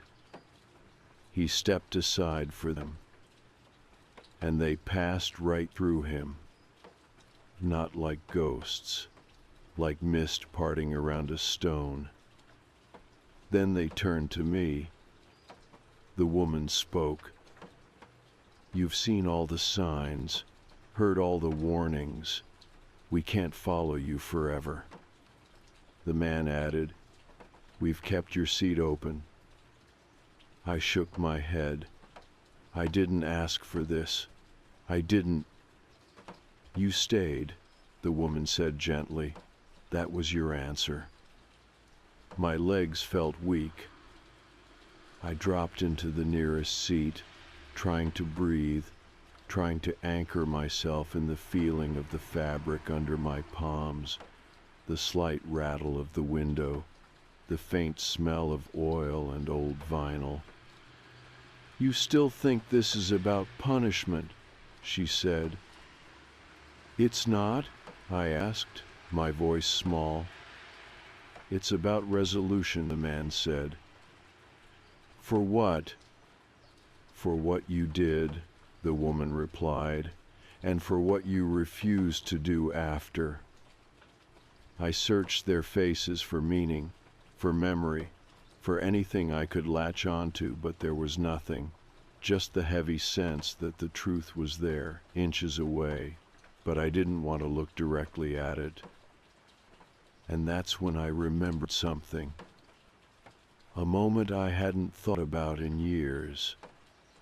The intersection near 8th and Logan. The red light. The phone buzzing in the passenger seat. And the shadow that darted out into the road just as I looked down. The screech of tires. The silence afterward. The police said it wasn't my fault. No witnesses, no cameras. But I remembered now. The girl, 6, maybe 7, a red jacket, running after something, maybe a dog, maybe nothing. I never found out. I left. I didn't stop. I told myself I imagined it, that I'd braked in time, but I didn't check. I just drove. The strangers watched me quietly as it all came back, one sickening detail at a time. You were supposed to face it, the man said. But you buried it instead, the woman finished. I felt the bus slow. The trees parted. And in the distance, I saw another version of the city. But this one wasn't empty. People walked the streets. Cars moved. Lights blinked in windows. It looked like life. Normal, busy, indifferent life. The woman gestured toward it. You can still get off, she said. But not as the man you were. I looked down at my hands. They looked the same, but they weren't. I wasn't, and I knew, without being told, that if I stepped off this time, I wouldn't come back to the same world. Because the version of me who had ignored that moment, who had spent years pretending it hadn't happened, he was done. The next step was mine. The bus stopped. No sound, no hiss of air brakes, just a soft final stillness, the kind you feel more than here. I didn't move. Outside the window, life carried on. A street I half recognized shimmered in the late afternoon light. People walked briskly, heads down, caught in errands or thoughts or routines. Cars passed. Doors opened and shut. The world didn't care that I'd just come face to face with a version of myself I didn't want to know. It was the indifference that hit hardest. The woman spoke again, voice quiet but steady. You don't have to carry it anymore. I wanted to ask what it was, but I knew. It was the silence, the decision I made not to stop that night, the way I told myself it hadn't happened. The way I buried the memory like a body and just kept driving forward, like it was something I could outrun. The guilt had been with me for years, hiding just beneath everything. I hadn't known its shape until now, but I'd always felt its weight. I turned toward them, toward the strangers who had been following me. Why now? I asked. Why not sooner? The man looked at me like he already knew what I was going to say next. You weren't ready to remember. But I did, I said. I remembered. So what happens now? He didn't answer. Neither did the woman. The seat across from me, the one where the other me had been, was empty now. Not just vacant, but wiped clean, like whoever had been there had never existed. I looked at the city again, through the window. It looked ordinary, comforting even, familiar but distant, like an old photograph of a place you used to love, but can't quite place anymore. I stood slowly. My legs were stiff, like I'd aged in that seat. I turned to Glenn, who hadn't moved since the last stop. His eyes were still on the road, even though there was nowhere left to go. "Is this it?" I asked. He didn't blink. "Up to you." I looked back once more at the strangers.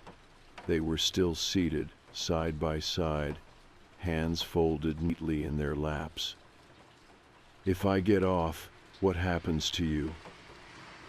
The woman tilted her head, almost kindly. "We follow the next one." "The next what?" "The next person who drifts."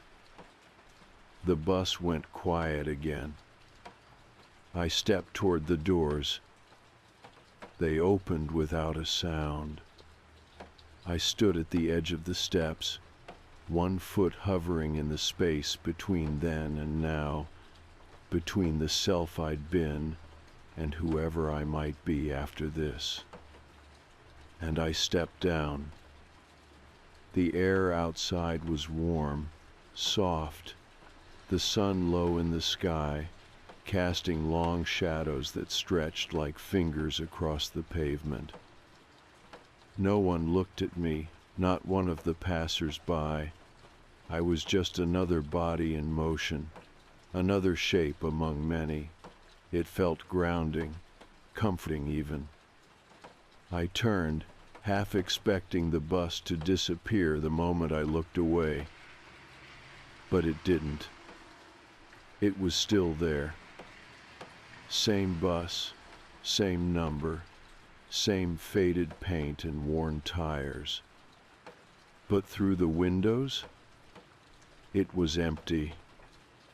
Glenn, the strangers, my seat, gone.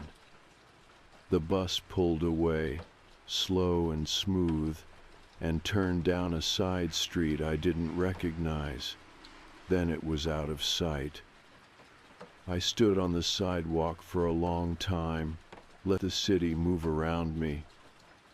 Eventually, I started walking. No plan, no direction, just forward. The sounds of the world came back slowly, horns in the distance, a dog barking, a teenager laughing into a phone. Life. I turned a corner and saw something strange. A church I recognized, but it wasn't where it should be. A coffee shop with a name I didn't remember, even though the inside looked familiar. My feet led me to a street I swore I knew, but none of the street signs matched.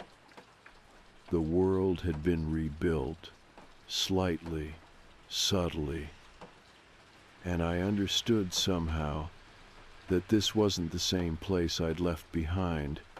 It wasn't punishment, it wasn't exile. It was after. Not heaven, not hell. Just another version. One where the weight had shifted. I passed a small park. A group of kids played tag near the swings. A woman pushed a stroller. A man on a bench flipped through a paperback. Everything looked so normal it hurt. I sat down on a nearby bench and let the feeling wash over me. And then I saw her. A little girl standing near the jungle gym. Red jacket. Black shoes. Same height. Same dark hair tied in 2 neat braids. She was holding a stuffed dog, dirty, well-loved, just like the one I'd seen bounce into the street all those years ago. My chest tightened. She looked at me. Not long, just a glance. Then she turned and ran to join the others. I closed my eyes. When I opened them, she was gone. That night, I went home, or what felt like home. The key still worked. My name was still on the mailbox, but the apartment inside was different, brighter. Like someone had opened a few windows and aired out the ghosts. The photos on the wall were new. I didn't remember taking them, but they were mine. The kitchen table, the one I swore I built with my sister's help, was still there. But when I opened the drawer, I found a note tucked neatly inside. Just one sentence, written in clean, narrow handwriting. "You made it off the bus." I sat down, the note in my hand, and breathed deeply, fully. For the first time in years, whatever came next, I was ready. Because I had remembered, and because I had chosen to step down. The days after I got off the bus felt slow, but not in a bad way, not like before. It was the kind of slow you feel when you've been moving too fast for too long and you finally stop. Like your mind has to recalibrate to silence, like your body doesn't know what to do with peace. I'd never realized how much noise I had been carrying inside, around me, woven into every routine. I woke up the next morning to sunlight bleeding in through the blinds. No dreams, no whispers, just quiet. And for the first time in years, I didn't dread it. The city felt different now, but I'd accepted that. It wasn't mine exactly, but it wasn't foreign either. It was a version. A mirror held at just the right angle to show me what I'd missed. There were people who seemed familiar, but when I tried to place them, the memory would shift like sand in my hand. And I didn't chase it. I let it be. Some things are meant to be remembered in pieces. I started walking everywhere again, not to run from anything, but because I wanted to look, to really see. It's strange how easily you can pass through your life without noticing the details. The way trees lean into each other, the chipped paint on the corner bodega, the way strangers nod when they catch your eye, like some part of them recognizes that you're both real. I watched the buses too. Not every day, just often enough. Sometimes I'd see Route 111 roll past. The number would flicker on the screen up front, same as it always had. And for a brief moment, I'd hold my breath, watching the windows, waiting. But they never came back. Not the strangers, not Glenn, not the version of me who used to sit in that second row seat, shoulders hunched, headphones in, trying to disappear. That man was gone, and I was okay with that. A few weeks after I stepped off the bus, I walked into a support center on the south side. I didn't plan to. I was just wandering and saw the sign. Community grief counseling. Free walk-ins. I stood outside the door for a long time before I pushed it open. The woman at the desk didn't ask questions. She just smiled, handed me a form, and told me to take my time. I didn't fill out most of it, just my name. And under reason for visit, I wrote, for something I saw, for something I did, for someone I didn't stop. I didn't know what I expected from the first session. Confession, forgiveness, answers. What I got was a room with 2 chairs and a man named Dorian, who looked like he'd been tired for a very long time, but in a way that made him patient. He didn't push me to talk, he just waited. And when I started, it wasn't the whole story, not at first, just fragments, feelings, a bus, a pair of eyes that never blinked, a moment in traffic I never truly faced. I didn't mention the words strangers or reflections.